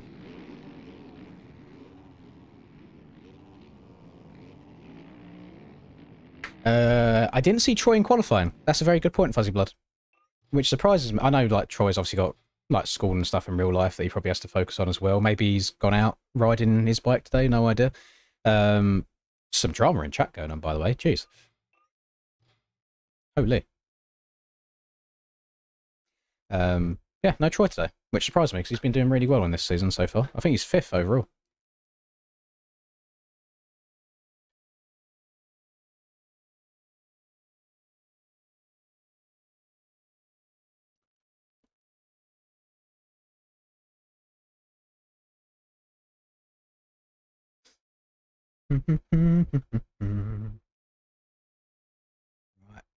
Right. Heat race 2 done. LCQ. You guys all know this pain, by the way. Have you ever, like, burnt the inside of your mouth so much from, like, a first bite of food that it's fucked for, like, the next 2 days?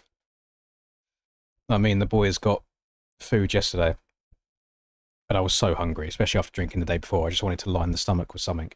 And I have burnt the shit out of my mouth. And even just drinking water, it hurts right now.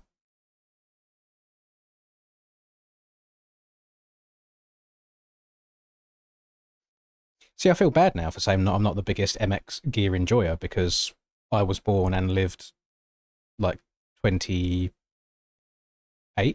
years of my life in the southeast of England, so I feel like I need to rep the home brand.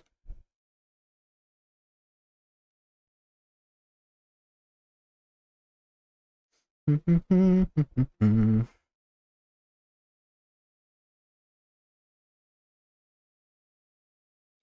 know, when speaking of like youth gear, because you can get away with all like the crazy out there designs. One brand that I used to run through like 85s and stuff was the old O'Neill gear, because they had some gears that was like a sticker bomb design, which was quite cool. And O'Neill used to have some really out there stuff.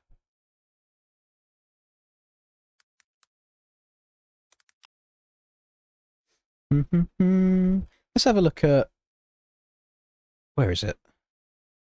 Youth. Wait, what are we looking at? FXR.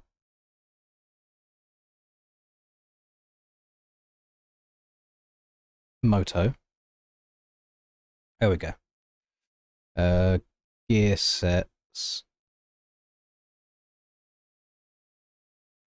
I actually don't know how to go about doing this properly. But there's some gears. Youth podium. And I see a lot of these are like adults as well. And I don't think this one is. Like, stuff like this. Oh, I've minimized it. Please don't tell me I've fully closed that. I haven't. It's making me very bright right now. Like, stuff like this, I think this is in youth only. I feel like that would be quite nice as an adult's one. If I go back a page, like this, I think is youth only. I'd vibe with that. This is youth only as well, I think. Like, these all come in adults as well. Go away, malware bites. Go away! Stop popping up, please! I thought that was a backpack for a second with the way it was angled. I need a new lid. I do need a new helmet. My TLD helmet's been going for way too long now. I think it's like one or two more impacts with the ground away from just not existing anymore. It'll just shatter on impact. I need more goggles, because a lot of the tracks that I race these days have banned tear-offs, so I need full-on roll-off systems set up, because I just don't have any. I need a new helmet. Don't need new boots, but I know there's some like gear Karens out there that'd be like, oh, you can't run this set of boots while running this gear and this, that, and the other. It's like, fuck off, I'm not a pro, it doesn't matter. I could do with a new set of boots at some point.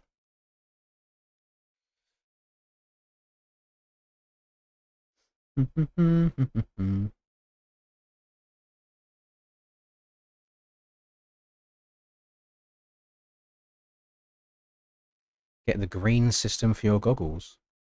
I think I know exactly what you mean, Tiger, because I only saw it for the first time last time I rode, where it's like that little like loop that goes from goggles to that, where you pull a tear off. But then isn't it just like flapping in the wind constantly? Could it like come back across in the wind and like blow your vision again? But I did see some people running that last time I rode, and that could be a good shout. But because of so many tracks in the UK are on like farmland or agricultural land, you're not allowed to drop tear offs. It's like, so imagine, I don't know so much now, but when I was younger, when I did like 85 level racing, you would race a track on the weekend.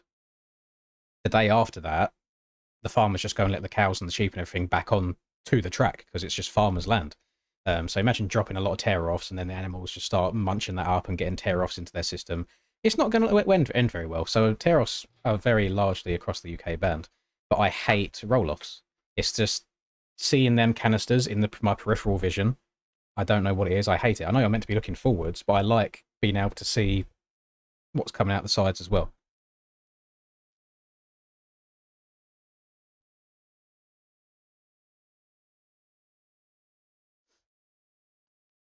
LC2 time. Aiden bangs through these servers, by the way. They go up so quickly. Not John Slade. No worries, Slade.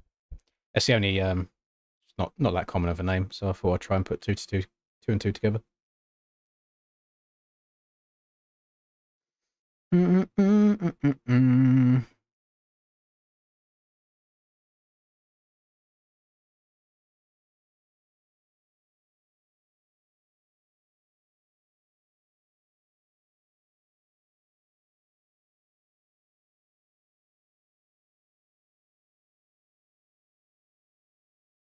Who's John Slade? Let's just say very, very fast English 85 rider.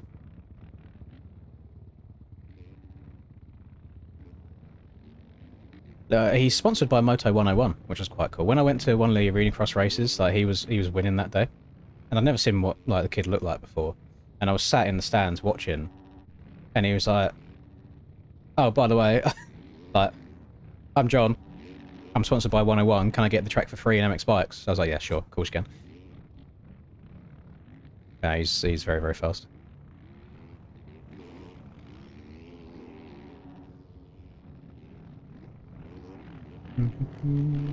So in terms of heavy hitters in here, or ones that I would expect 100% to be going through no matter what, actually two of them. We've got Rush, so Chapstick, number 23. Then we've also got JS7 on the number 745. I expect those two to go through. The only thing I could see changing that is JS7's been getting really bad starts recently. That could not work in his favour. But then if them two go 1-2, well, I'll be interested to see what other positions everybody else ends with.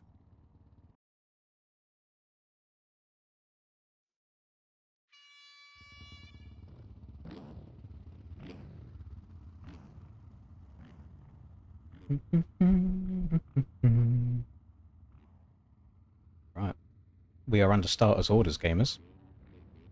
Everyone's making their way down to the line. What kind of start gates are we rocking with here? Oh, we do not have... Russia's not a great gate pick there. Does he... What's his first corner looking like? It's not terrible. If he gets a good jump, he can try and cut across, just open up the corner to the best of his ability. Where's JS7?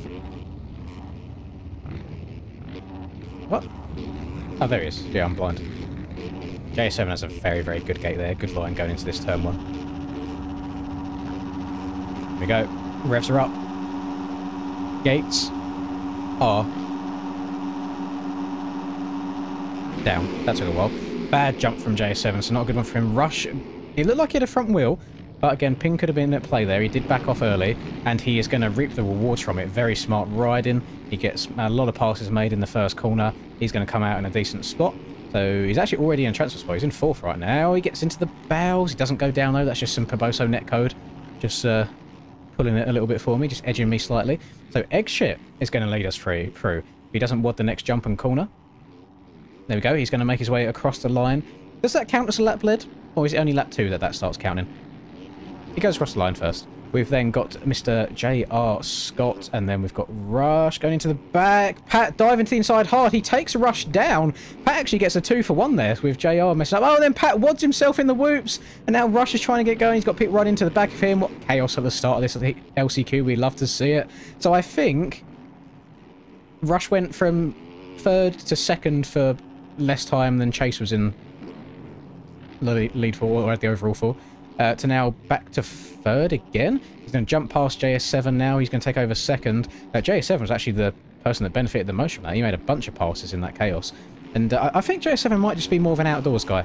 He just hasn't quite got that same level of flow that he does on the outdoors tracks. It's like over jumping rhythm sections, for example, like not downsiding these jumps perfectly. I think when it comes to outdoors, as long as you can hit a rut well, which he does, he's quite patient with his rut entries and exits. The jumps are pretty damn straightforward. But he made a mistake there, which is going to see him now in the danger position. Not the danger zone, the danger position. He is dropped to 4th. So we will see if J-Dub can say anything about that. Eggshit has a nice big lead already coming towards the end of this first lap here over Chapstick in P2. Then got Milo in P3 after J7's mistakes. J7 going off the track again. He is not LCQ prepped. Big Fluffy Chicken up the inside. Clean pass. Could have run him really, really high, but gave him some wiggle room there. J7's going to return the favour. He's going to just hug the inside. Got different alternative lines going on here. Chicken's going to be on the inside in this next corner. Doesn't make an aggressive move. Just chilling, taking his time. So this is actually a battle for P5 right now. J-Dub, one position in front of J7, is in that P4 spot, the final transfer spot for that main event. These boys have 3.5 minutes plus a lap to go. J-Dub messing them up, so JS7 is going to take over that 4th place right now. And that's quite a costly one for J-Dub as well. It's lost 3 positions in that one little tip over. Not ideal. Rush is starting to catch up to the lead. It was 4 seconds at the start of this lap. It's now down to 2. Wes messing up before the whoops. Probably one of the most time-costly places to make a mistake on this track. Oh, God, my voice. I can't take it much more. Ah! Been talking so much the last few days. I'm not used to it. Oh, goodness me. I'm so sorry. I'm rough right now. Egg shit. He's still going to lead us through, though. Chapstick is gaining good time. Milo doing what he needs to do. He's just getting around the track. He's circulating, not too many big mistakes in P3, getting the job done. JS7 in his P4 after he progressed earlier last lap. Big Fluffy Chicken hot on his tail. Wes right behind him. Pat right behind him. And then J-Dub very close as well. We've got a little bit of a gap back to Eggman. So we've got an Eggman and we've got an Egg shit in this lobby. Good to know. KN is back here, which I think this all goes to... I've said this multiple times over the years. I think you're quite good at what you practice in this game. So I think any day of the week I could have KN on a new Supercross track or a new aerial track. But if ever I make public lobbies, or if I'm doing ranked stuff and KN's in the lobby with me, there's a high chance I'm not winning it, because he's just so good at that stuff. And he's now finding himself back in P11, so bit of a hard chance for him making it through tonight. We've got cam number 2 going up the inside of Morningwood, being really nice not to take him out, but Aturga said, you know what, no, run it in deep. He tried getting a little 2 for 1 there. He gets a 1, doesn't get the 2. Morningwood retiring there, he goes down again, he's had enough. Monster is currently at the back of the pack, still circulating, which we like to see. We like people getting their practice time in. Right now, it is getting very close for this final spot. Milo has made a mistake. I did give him a little commentator's curse last lap. I said he was doing good. And JS7's made the move on him. He is, however, now in 4th with Big Fluffy Chicken looking to out-drag him through the whoops. Milo going inside, Chicken going outside. They're crossing back over on each other. Milo's going to have the inside in this next corner, and he dives to the inside, puts his bike in the way. We've got a nice three-way battle for this 4th place position right now. Who's it going to be? Chicken crossing over onto Wes. I have no idea how Wes survived that. He's been going to the gym. He doesn't get out-muscled that easily. So Wes is now going to move up into that P5. He is breathing down Milo's neck. I just looked at the last sector, by the way. Big Fluffy Chicken and Milo had identical times, like those 9.457 both. And it looks like Milo has a second of cuts, because Wes is behind him on track, but is ahead of him on timing right now. And that, what Milo has just done, could be where those cuts are coming from. I think that's cutting the inside a little bit too much, going over the top of the bales. So Wes doesn't actually have to make the pass right now. He might not be a max HUD runner. I have no idea. Goes up the inside of Milo. Again, not dirty, but just aggressive enough. And then Wes is going to mess up the next section. He's going to try and get back into it again. I think next time these boys go across the line, Wes is going to have 2 seconds worth of cuts in his favour. So he hasn't got to be too aggressive. Again, if he's not running max HUD, hopefully he's in a call with someone and they can let him know he doesn't have to make the pass. Because that could do more harm than good. These boys all trying to step over that quad there. A little bit difficult to do if you're not like Cam sort of level. So understandable that there'll be some mistakes there. But it's still worth going for each lap. It is the hot line. And if you get it wrong, there's only so much that can go horribly wrong. So as we go across the line there, we're going to have 2 laps left to go. That was very close to reaching the timer cutoff. But Rush has made the pass for the lead. A very stinky heat race. He's now doing what he needs to do in the LCQ. Very heads up on the start, letting everybody else go, checking up underneath. Exit's had a really successful LCQ as well. JS7, he's not had the cleanest race, I'll be honest. I hope he doesn't mind me saying that. But he's still doing enough to get his way home, hopefully in a top 4 spot for that main event as well. He's rocking in 3rd right now. But still, it is all to play for this final position. And Wes doesn't have to make the pass. But we have got Big Fluffy Chicken behind him. Wes jumps into the back of Milo. Again, boys, there is so much extra room. They was both cramming into this bit here on the left. Use the other 2/3 of the track. So now that 2-second advantage that Wes has, he's going to have to go back to work again. And now JS7 has made a mistake. Fluffy Chicken goes down the end of the whoops and Wes gets into him. Nobody wants to get this final position right here. Let's go a bit further forwards. So JS7 way far to the inside. I think that's going to give him a second of cuts also. But I don't want to call it too soon, because even from that distance, Wes can still catch up enough to try and beat maybe both of these boys at the end of the race when cuts come into play. But we'll see how aggressive they want to be, because they should know that as well. They know that they need to put away from the people behind them. So we're going to see what happens as they cross the line. We'll wait for timing and scoring tool update. They've only got a couple more corners to... They've got a lot more corners to go until the finish line. I thought we was in a different place. But JS7 is making this race as difficult as possible as he can on himself. He's not been his smooth, regular self. He does go for the quad in, gets it very cleanly, and that quad will gain him a lot of time. They went into that section almost side by side, and JS7's gained a couple of bike lamps there, so that is what you want to be doing. Wes is going to be trying to catch up a bit. I'll be honest, I think for anyone around KN's position further back, I think it'll probably be their last race of the night. That's a lot of time to gain. But Eggshit's had a very, very stinky last lap.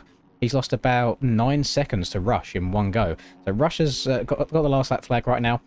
There is no doubt in my mind that he's going to win this one, unless something absolutely outrageous happens. His arse falls out. Eggshit's in second. JS7 is in third. This is where it gets a bit tricky, because as you can see from timing, Wes is currently in that 4th place spot. So Milo needs to get a move on. He cannot rest on his laurels right now, as he makes a mistake in this section again, same as last lap. Wes is going to jump over his head. Milo's going up to the inside. Wes now has the inside. Again, not dirty, just some nice block passes, some good aggressive racing here. Don't get this too often. Usually it's just running people all the way off the track. So Wes is now going to take that spot. Jumps into that section fine. I thought he was going to overjump it for a second. These are both choosing to take the same rhythm here. Then going to triple around the corner. Oh, Milo going a bit long. He's going to go down. I think that's the end of Milo's night. Big Fluffy Chicken now going to overtake him. But Chicken and Wes, I believe, are equal on cuts. I don't think the pair of them have any at all. So Big Fluffy Chicken, he's got about 5 corners left to do it in. We are going to stay on board with Wes right now, as Rush is going to go across the line any second. But we'll want to see this. I want to see this last transfer spot.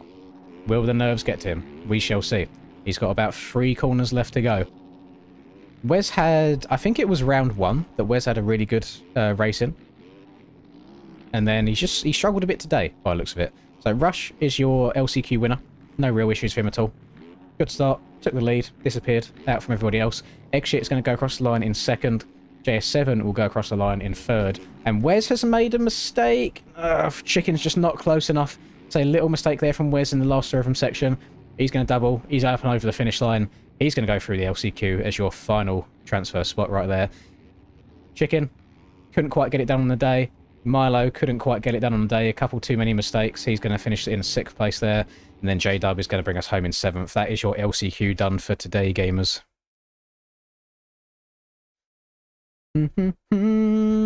Chill with the JS7. Hey, I think people are very quick to throw out the word hate these days.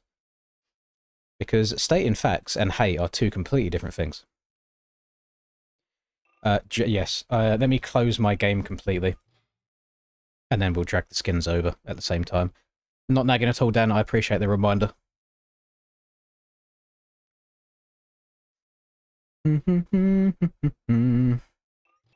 Right, close, close, close. Down low. Welcome to the stream, Christas. You boys running Wolf Sport gear? Hey, Loki, I kind of fuck with Wolf Sport. Like, I know people give it a bad name, but some of their stuff actually looks alright. And for the sake of being different in bikes, because a lot of people run the same thing all the time, if it is actually Wolf Sport gear that they've had made, that's kind of cool.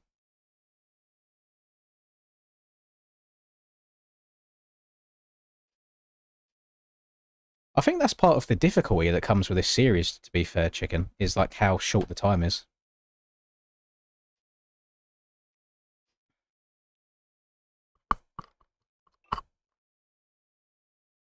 Only because someone just mentioned about Linduck. Right. Multiplayer. NSP. Right. Next race is going to be the main event, gamers.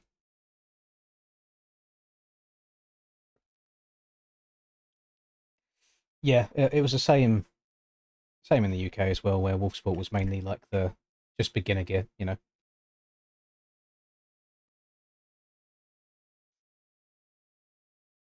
But I'm all for people running something a bit different, especially in game.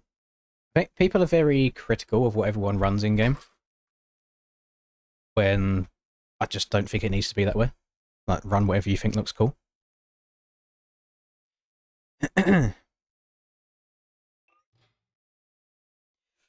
Oh, I don't know what to do when the stream ends, boys. I don't know if to go just back to bed again. Oh, God.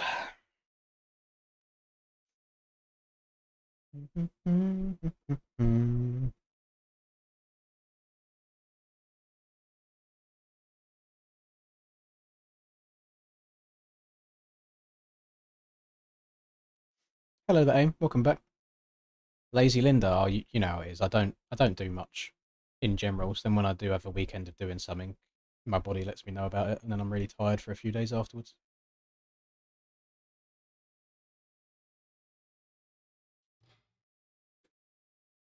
Right.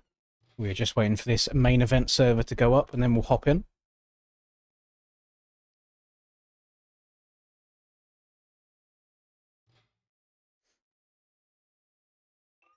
I need to go to the shop tomorrow. Get some food and drinking, because we've got nothing left in the house right now. You know when you're just like craving a Pepsi Max Cherry or something? I got nothing. I just got water.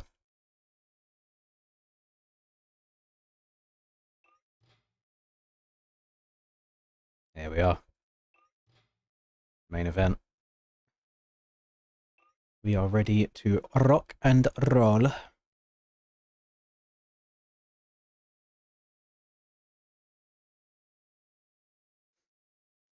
It's not unusual to be loved by anyone. Do do do do do do.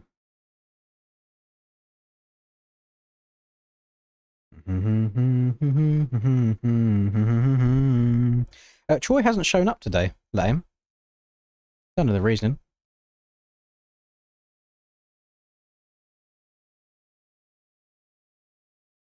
Alright, just going to quickly check this call. I think if Tyler's just sent me gear. Tyler! I haven't got Tyler's gear for this race. I told this man last week. So let's set the scene for you. I go live at 7:30 PM. Last week, he sent me his gear at 7:25 PM. And I said, why do you leave it this late every time? Today, I start the stream at 7:30 PM. He sent me gear at 8:49. We're already an hour and 10 minutes deep into the stream. I didn't even see it. Splash also sent me his gear after it started. And that's for all of the SPX guys, so I'll download that afterwards and we'll get it going for next week's race.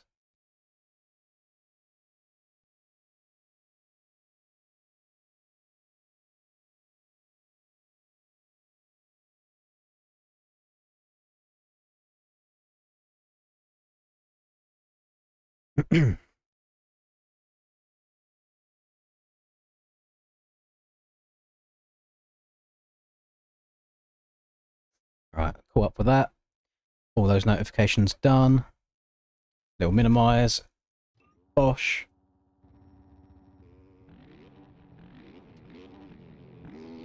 Right, let's see. Turn that on. Turn that on. Let's have a look at this this Wolfsport gear, if it is Wolfsport. This is what I mean. Look, sit still for me, Rush, please. Like literal flames. I fuck with it. I think it's so cool. I say cool. I think it's funny. I don't hate it. I don't hate it at all. Especially like obviously you could zoom right in and you'd be like, oh, but like maybe like stitching might not be perfect, same. But like, if he's just riding along, if I'm seeing him from this distance, it just looks like a cool orange gear, and it goes well with the red plate as well. That's an outrageously large Yamaha logo, come to think of it.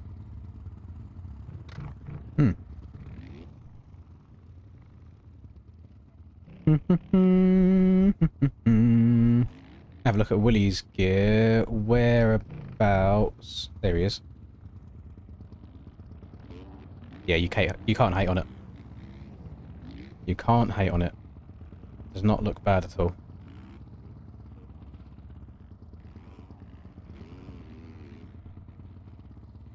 Literal flames.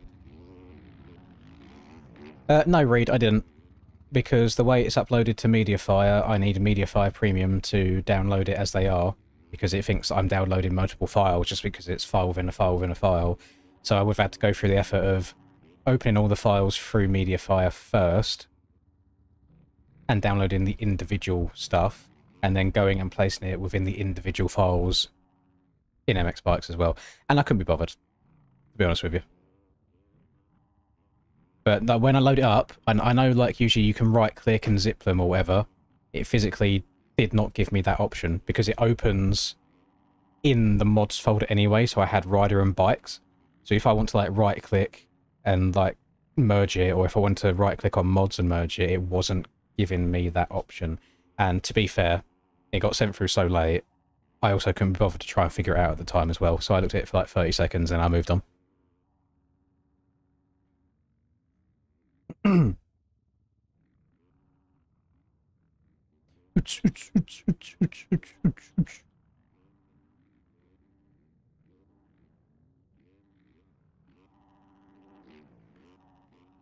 I hope nobody gets motion sick, by the way. Spectating Neon. Whereabouts is Neon? Oh, we're all going to the gate. I can spectate Neon right now. Let's have a look. Where is Neon? Tyler's got a bad gate there. I don't know if Neon's good. Don't know if it was sent to me. But cool.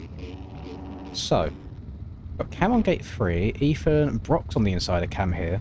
So Brock could do some muscling. So right now, today, we're watching Mr. Cam. He's second in championship by 2 points. And actually, our championship leader had to go through the LCQ, so he has not got a good gate whatsoever. But we're going to zoom our way into the first corner. Revs are up. We are already ready to go. Everyone got synced in really quickly. Who's it going to be? Going into turn 1. Gates down. Some, like, fourth had a good jump. Cam's got a good jump. He's going to slide in. Gets pushed out, but doesn't go down. Slade and Tiger going down. Not a great start from Tyler. He's now going to get caught up in some ruckus as well. And I hope that I didn't jinx JS7 by saying that he keeps getting bad starts, but it's happened again.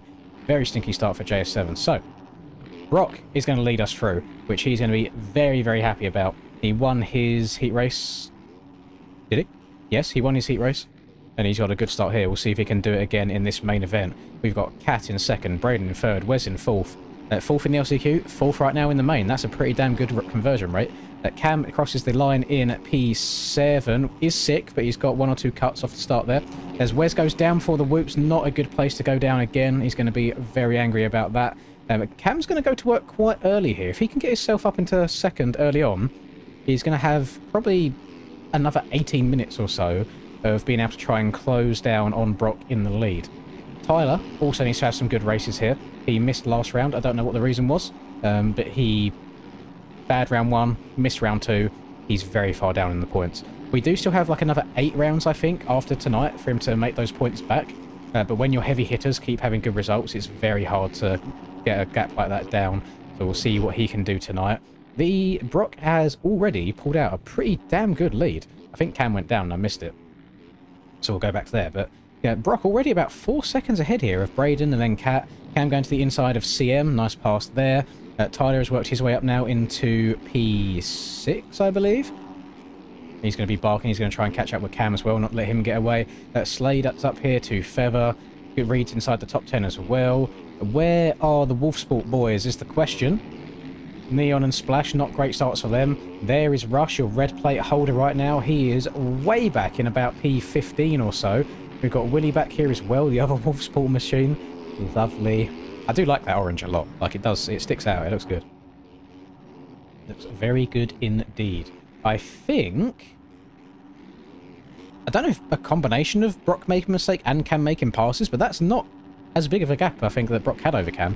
So Cam's going to make his way up into P2. 6.7 seconds is the gap. We'll try and keep an eye on that over the course of this race and see if he's catching. But Cam's made some really good early passes, whilst reportedly not feeling too great. I don't know if he crashed yesterday, but he's mentioned in Discord today that he feels like the room's spinning. I don't know if he's hit his head hard while riding or what. And he thinks he's broken some ribs. He probably hasn't broken his ribs, because I feel like when you've broken ribs. But a little bit, let's say, under the weather today. Not 100% as he would like to be. So we'll see if he can put that behind him, get all of that energy flowing through to the thumbs, and be goated on the sticks for today. But Tyler is going to make his way up into P4 after making that pass on Braden. Willy's back here. Is Rush gone? No, Rush is there. God, I thought I lost him for a second. Oh, choosing to try and wheelie the whoops. That did not work out too well. You're a couple of betas old on that one, Rush. That is so risky to do. And he causes absolute carnage, which involves his teammate in the corner after the whoops. Not ideal. After winning his LCQ, he's having a stinky main event race so far. Wheelie and whoops, it gains you so much time, but it's so difficult to do. especially with these latest bikes that we've got and how the traction is. When the traction was a lot higher, you could get away with it more, but it's so risky. I'm surprised to see him going for that. Maybe he's just having a fun round. Maybe he doesn't actually care too much. He's just trying to enjoy it and have fun with it. But right now, we've still got Brock leading him. He has a 6.7 second lead, which is basically what it was at the start of this lap. And it looks bigger than... no, maybe it is about the same. We'll see how it updates. Ty's up into third. He's going to try and close down Cam to the best of his ability. Cat in P4. Very good so far from Cat. As Cam lost about half a second to Brock last lap. So we'll see if that was a anomaly or if Brock just does have the pace today. We've then got Braden going across the line here. He's in P5. Two Feather in 6th. Hayden in 7th. We've then got a big old battle for something from 8th all the way back to about 15th or so here. Everyone right on top of each other. And that's the hard thing is, if you have a bad start and you get caught up in this, it's so hard to avoid the carnage as well. Splash diving at the inside on Splash. That was a really nice pass. I'm sorry, I'm rewinding that. I was inside the stadium at the same time.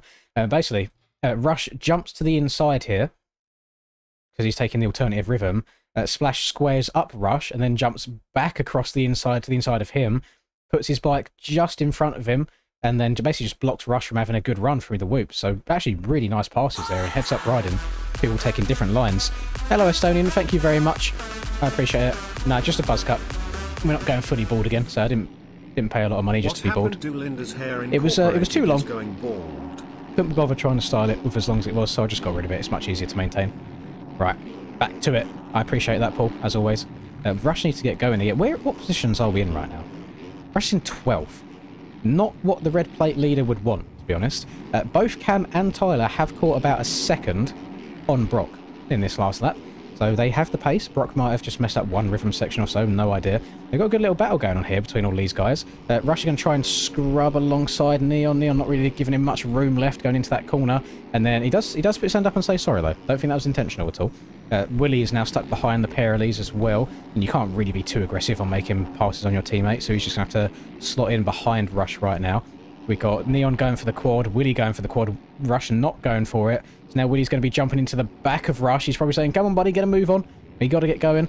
Rush chooses the inside there. All these boys jumping past Wes after he makes a mistake.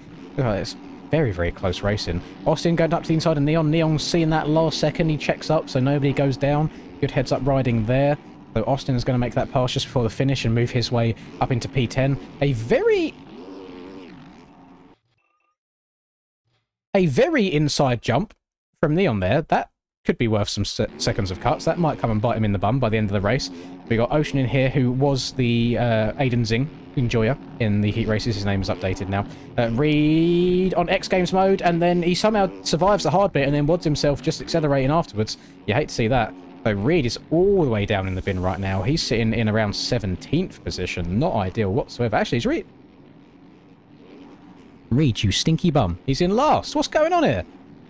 The man on the elevation machine not enjoying his main event so far tonight, as Ocean's just in front of it. That is not how you spell synergy. Maybe they just want it to be spelled different. Oh, Wes bouncing on it crazy style as well. That's going to let Reed go past. We've then got JS7, again, really bad start for JS7. He's been clawing his way back through all night long. Brock is still in the lead, but Cam is gaining time, and so is Tyler. So it could just be mistakes, since both of them are closing in, and it's very slowly. It's like half a second or so a lap. That's I take back my words. Cam's gained like 2 seconds on that last lap. So what this does, and not only does it give Cam the confidence to know that he can run Brock down, Brock's probably also going to be looking at that timing and scoring every now and then and being like, oh god, I've got Cam barking on my shit, I need to try and go faster. And then as you try and go faster, more mistakes might happen as well. So we could have a good battle in about a lap's time, as Brock has made another mistake. He finds himself out of a rhythm, does manage to jump all the way into the corner, which is going to help him just a little bit. But that is no longer a 4-second lead. Cam has got that down within about a second and a half. He's big barking. He's been very, very good the last couple of months. I don't know what Cam has found. I don't know if he's trying to approach things differently or he's just changed his settings and he's vibing with it again. But how he's playing right now does give LAN event vibes for how good Cam was back then as well. So it's good to see. It's good to see him being back to his former self. It's not good from a biased opinion because it's always one less position that I get in my races. But glad to see him back on top, and he seems to be enjoying the game again. As Brock makes a mistake, he goes down and Cam jumps into him. Cam somehow surviving. That is going to do a world of wonder to Tyler as well. So Brock had relinquished the lead for about 2-3 seconds there, but luckily he does also block Cam at the same time. So now this could be a free rider battle for this lead very shortly. Cat is just chilling in a bit of a no man's land by himself in P4 right now. But we'll see what these boys can do. Tyler jumping a bit too far to the inside. That's going to give him a second of cuts. Cam getting into the back of Brock almost again.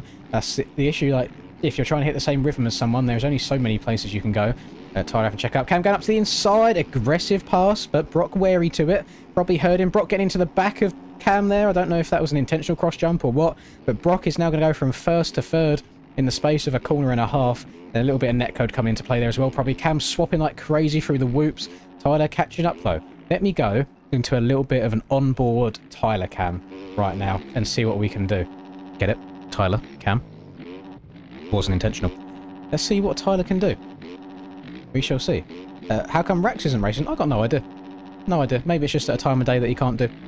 I suppose this is, like, for Americans, Eastern time, this starts at 2:30. And obviously a lot of people will be riding in real life, so Rex might just fall into that category, so he's not able to make the races. But for the rest of us unemployed folk, good to do. No issues with that whatsoever. A few mistakes coming out of Tyler this lap, I'll be honest. I think it's very disrespectful that as soon as I put the camera on him, he decided to start messing up, because we could have had a nice battle there. But that's going to give Cam a little bit of extra time breathing room. And tell you what, Brock's last lap, like, that was hella stinky. I know he obviously went down from getting to the back of Cam. He lost almost 9 seconds in that one little engagement that they had there. So we'll see if he's able to charge his way back through. Braden has promoted his way up to P4. He's made the pass on Cat over the last lap. Splash is now on the back of Cat as well. I don't know what's going on with Cuts, but great drive through the whoops right there. If I was Troy, and I was paid to promote SPX all the time, I would say that's why you need SPX suspension. Still very good suspension, just going to throw it out there. But, you know, we're not a shill around here, unless it's FXR. But only buy FXR gear, all the time, every time, using my code. And on occasion G Fuel as well. What other codes do I have? And motocross the game. Use all of my codes. Thank you very much. But that's going to be Splash moving his way up. Where is... Oh, no, Splash just has a load of cuts, actually. I mean, he's only just in front of Rush right there, but... I mean, Rush is a couple of seconds ahead on timing. And Rush has done some good damage limitation. I think these boys might talk anyway. So I don't know if Splash has been like, you know what? You're on my team, maybe. Don't know. You're leading the championship. Your championship rival is now going to take the red plate off you in this race. I'm just going to move out your way and let you go through. That's what it looked like to me. So Rush is going to be promoted into that P6 spot right there. He's probably... I think Rush could quite easily get up to P4 before this race is done. I don't see him moving any higher up than that, because these top three are basically gone from the rest of the competition. Tyler has gained a little bit of time back on Cam after his mistakes last lap. I don't know, unless Cam goes down, I don't know if I will see that changing, because these boys are running very, very similar pace to each other. Do we have any other battles going on right now? Willie's just kind of overtaken that massive group of people as well. Everyone seems to be a bit more spread out now. There was about a 7-rider battle going on at one point. Neon's about to try and out-drag Slade, although he's going to be on the outside of this next corner, so Slade's going to control that line really nicely. Neon's going to have to filter in behind there, scrubbing that rhythm so hard. I mean, on a Supercross track, when you are taking the same lines as each other, it's really how low you can scrub that gains you time. Perfect example right there. Neon was behind him going into this section. They all hit exactly the same jumps as each other. But Neon gets the pass done from staying low to the ground. Really good ride in there. And AS is in front of these two. The Cut's kind of making that a bit boofed. Reed has retired. Eggshit has retired. So Austin is the man circulating around the track at the back right now. But still in the race. Are you still scoring a point? 20th gets you points. All Gucci there. Cam has pulled about another half a second on Tyler in that last half a lap or so. Brock has lost more time to the lead. Right now we've got a little battle going on between Cat and Braden, but we do have a wild Splash closing in quickly. Rush made a mistake on that last lap. That's going to enable Willie, his teammate, to overtake him as we go across the line here with 7 minutes plus 1 lap left to go. This is looking like our best battle on the track so far, and it's almost going to be a free rider battle, but cuts will come into play unexpectedly. Hello Sim Racer, good morning. Can I reply? I'm trying to commentate a race, Paul. Like, chill, buddy. Stop spamming to reply. I'm doing this. This is what I'm here to do. I had to try and like catch up. All blue except JS7 and when next donatathon. Is that all it was? Yeah, it was. Okay. Donatathon I don't know because I feel like it's too soon to the last one and it just comes across as very money hungry a lot. And yeah, just the Yamaha is the best bike in Supercross. That's all it is. There you go. Done. Anyway, back to the racing, which is what we're here meant to be doing. So Willie behind all these? Willie is behind these, but he's that's. I need to have a look. Is there any way of seeing live how many cuts someone has? Not really, unless you can work it out. So he got 3 seconds on lap 1, and then another 2. So Splash has 5 seconds of cuts. That is not ideal. 3 seconds on lap 1 is crazy work, but I feel like that's probably just getting into it with people. So I mean, Rush did have the chance here to do some really good damage limitation and get up to a P4, but he's made quite a few mistakes on these last few laps by the looks of it. So he's now chilling in a P8. Now, can anybody much more knowledgeable than I tell me how many points you get for an 8th place? Because he was only 2 points ahead of Cam going into this. Cam's going to be leaving today with 25 by the looks of it so far. And Rush is only getting 8 for 7th place worth of points. So he's going to drop to 2nd, maybe 3rd. We shall see. Let's have a quick little check-in on the standings real quick. And see what we're rocking with. So Rush was 2 ahead, and then it's Brock. Brock will even leapfrog Rush as well right now. So I think Rush will go from 1st to 3rd if it was to end like it is right now. So very, very interesting in the points situation so far. We'll see how that goes for the rest of the night. Let's go back. The gap between Cam and Tyler does seem to be yo-yoing quite a bit. Like, Tyler will get within 2 seconds, and then it'll go back up to like 3.5. I think it's just as this race goes on, the jump faces are getting eroded. You know, the trajectory as you take off is going to change. One person will make a mistake on one lap, another person will make a mistake on another lap. That's why it just keeps going back and forth. But I think they're making mistakes in the form of just slightly casing or over jumping rhythms. I don't think they're actually having crashes yet, because I believe the lead would change if that was the case. So 1.8 seconds lead for Cam right now. Again, just little mistakes like that. That's what you have to try and avoid. Tyler's going to go across maybe 2.5, almost 3 seconds. Jesus. The time is changing a lot. Braden is up here into P4. He's putting a little bit of time away from Cat right now, who's in 5th, who has a wild chapstick right on his booty cheeks. And right now, because of the cuts, we got Willie, Splash, and Chapstick all right on top of each other right now in terms of time. But Splash is a bit of a ways up the road from these boys. He's over there. He's going into the whoops. But 5 seconds of cuts doing crazy work on him. I'm noticing Rush choosing to go tight inside there, and it's a little bit of a risky one, because I don't know how much time you're actually gaining from going around the outside in the corner, but you have the risk of tagging your back end going into that rhythm. I also don't like this line that Rush is doing. I think it's slower than going outside and jumping across, but it's what he's comfortable with, I suppose, so better doing something that he's comfortable with than changing and risking going down. But he's trying to charge down Cat right now, see if he can get that pass done. He will need to pull away a bit after making that pass, because he has 1 or 2 seconds of cuts on him. So he's going to be trying to go for that 5th place, and then maybe, I mean, we've still got 3 minutes plus a lap to go. There is a chance he could get up to that P4, and actually maybe even P3. Brock has had a few very stinky laps by the looks of it. Again, he was in the lead for a while. He then got tangled up with Cam before the finish line. He dropped about 8 seconds off the back there. He's now 30 seconds behind. So maybe as this track's been going away, as the roads come in, could be getting bad. Brock's annoying. I mean, I've got no issues. He's choosing to go for some big boy lines like that. Holy! That is what the road can do for you. You can see as the track's grooving in, it holds the bikes more, and he was able to go and hit a big boy quad out of this section. So he absolutely nails that corner, seat bouncing the piss out of it, and usually people are downsiding this. Was he able to go quad there? That's clean. That's the sort of thing where I think if Erode worked in single player the same way that it works in multiplayer, you could probably scumbag the system to go for some insane hot laps in single player. But it just doesn't form the same. It doesn't get like the smoothness of the ruts. But yeah, that quad, very impressive. But maybe trying to go for lines like that might be what's bitten him in the arse in this race. Maybe he's tried going for it once or twice and crashed and lost a bunch of time because of it. We shall see. So as they run, Cam with a 2.2 second lead over TJ. Then these two have checked out by 30 seconds over the rest of the field. Brock is in P3. Braden is in 4th now, trying to fend off Mr. Rush Chapman, aka Chapstick, in 5th. Rush has kind of regained from his mistakes earlier on in this race. He was struggling a little bit at the beginning of this.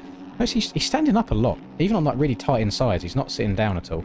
And I think that is a 250 trait, let's say. People that ride the 250s the most. I don't think it translates over as good on the 4s. I do think you do benefit from sitting down on smooth corners.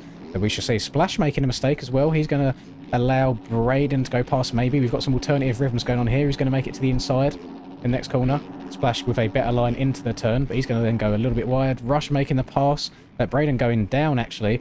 So right now, I wouldn't be surprised to see Splash let Rush go again, because with the 5 seconds of cuts that Splash has, he's getting beaten by Rush anyway. So we'll see. We'll see what happens there. And yeah, I mean, Rush is basically Steven efforts in disguise. He's just stood up everywhere in every single corner, all the way up on the pegs around the outsides. So he has to... I mean, really, we've only got another 2 laps left to go. That is a huge gap to try and catch up with Brock. Unless Brock makes a bunch of mistakes like that, we shall see. There's a 3-second lead now for Cam. That is 1 crash worth. That is a couple of cased rhythm sections worth. Ocean working his way through. He's towards the back of the pack here. Probably not an ideal day of racing for him. Same with Ethan back there. Now we've got 2 Feather. Where's our leaders? J7, big jump to the inside. Again, might be a second of cuts. I'm surprised to not see Aiden put like any sort of barrier here to stop people jumping that inside too aggressively. But if he's put cuts there, then I suppose that punishes people enough for doing it. So Cam in the lead. A now 4-second lead. So Tyler not vibing with this track as it's gone away too much. Cam's been able to adapt to it fairly quickly. Is Cam going to do anything like quadding in? Cam's playing it safe. Is Tyler going to quad in? He is. Does he get it? Tags the back end. Still goes for the quad out. Comes up very, very short. I don't even know if he would have lost much time because that quad in originally is so much quicker. I mean, he gained a little bit of time in the last sector. But that is the distance between your leader and your second place man. And they only have 2 corners left to go until the last lap begins. So I think unless Cam hits the massive choke button, I think he should be okay. I mean, I'm all for drama. He's gaining the red plate at the end of this race anyway, even if he gets second. I might stay on board with him and see if we have any kind of commentator's curses coming into play. And he is coming up to lap riders as well. And he will not be happy if a lapper ruins this moto win for him. Just little things like that, you know. He tried hugging tighter inside there so he can make the pass on 2 Feather. He cased the double around the corner a little bit because of it, which then gave him a worse run through the whoops. He's now still stuck behind. He's now going through the bows as well. And if Tyler's not making these little mistakes, these are all going to add up, as Tyler is very, very close. So Cam has gone past 2 Feather now. 2 Feather should now be aware that he's getting lapped by everyone. Maybe he didn't get the blue flag before, but we'll see if he's a better lapper there for Tyler and gets out of the way. Cam's now going to try and go up the inside of Slade right here. Gets the job done. Good pass up the inside. 2 Feather is not being a good lapper. He cock blocks the shit out of Tyler, and that one bad lapper engagement will now cost Tyler about 2 seconds by the end of this Wobbin Rhythm section because he was not able to hit it the way that he wanted to. So it does suck when lappers are in races. I mean, there's only so many places to go, but especially as he was just lapped by Cam, you have to be having a little look around to see what other leaders are coming potentially. So I think Cam is going to have that done, unless he wads himself. And again, look, Tyler now stuck behind Slade as well. Not able to get through here. Still not able to get through here. He's going to have to try and slingshot his way up to the inside. Finally gets around. I think it's a little bit too late. Cam gets past Austin. Okay, only seeing 1 bike brand. That is just the nature of the OEM bikes, and 1 bike being superior to the others, unfortunately. When it comes to racing in this game, especially competitive races like this, everyone wants to win, of course, and do the best they can. So it's only human nature to not want to put yourself at a disadvantage by riding a worse bike. So that'll do it for this main event. Cam is going to go across the line in first. Unfortunately, lappers come into play quite a lot on that last lap. Stopped Tyler from having any opportunity to getting the job done. So he's going to be second. He will not be too happy with that. We are then going to try and work our way back to Brock in P3, who is 40 seconds behind lead. Look how far back we've got to go. There's Brock. He has a comfortable 7-second lead over P4, who is Rush. So Rush doing a bit of damage limitation here. I mean, Splash is in front of him on track right now. Don't know how many seconds of cuts Rush has. This could actually mix things up by the finish line. Let's stay on with this. I know Splash has 5 seconds. I don't know how much Rush has. And Splash has just hit the big rhythm here, and Rush didn't. So that's going to be a little bit more time gained. Let's stay on board with Splash. He's going to triple and then quad into the corner, probably. Yep. Round around this left. Double. Brock went down. It's not going to matter. Brock should get it. Yeah, Brock gets it on cuts over Splash. Splash gets 4th. Oh, it was less than 1/10 of a second. Look at that. 52.0 compared to a 52.1. So Rush is going to finish 5th today. He is going to relinquish the red plate to Cam. Cam is going to hit a big old leapfrog. And then I think also there's a chance Brock might overtake him as well, or they might be tied on points. We will see. So Cam's going to be your red plate holder going into round number 4. It's going to be between Rush and Brock for P2. Tyler's got some good points today. Although, if he's wanting to win this championship after missing a round, he does have to start beating Cam in these races throughout the rest of the season. We've then got Willie in 6th, better round for him today. Braden in 7th, Cat in 8th, Tiger in 9th, and then AS will round out your top 10. And then a hard day's racing for the other boys in here. Got a few people retiring, like bad starts, getting caught up in drama, and then probably just being over it. But overall, a decent day's racing. This track looked fairly enjoyable. I saw a few different rhythm lanes from people. As the track developed, we got some crazy stuff like going quad through this rhythm, which I can't fathom. But when the track gets like this and the ruts start going down a bit, you can really get that bike cranked over more. And then as the erode forms on the face of these jumps, usually they help just ping you a bit further. But look at that, is a big distance to go from here to here. And then because this is a 5-footer instead of a 3-footer, it just makes the quad out so much easier as well. So good stuff. And to be fair, the boys attempting that mid-race, not knowing how it's going to go because they wouldn't have been able to do it in qualifying, that's the more impressive, is knowing when to like just pull the trigger like that and do it. So good stuff. Good night's racing, everybody. Thank you very much for being here. I do appreciate it. The next time, we're actually back at Aerial on Friday, by the way. So if you don't see me before then, we got some Aerial racing. I'm riding the Husky 450 because it was paid for by Austin.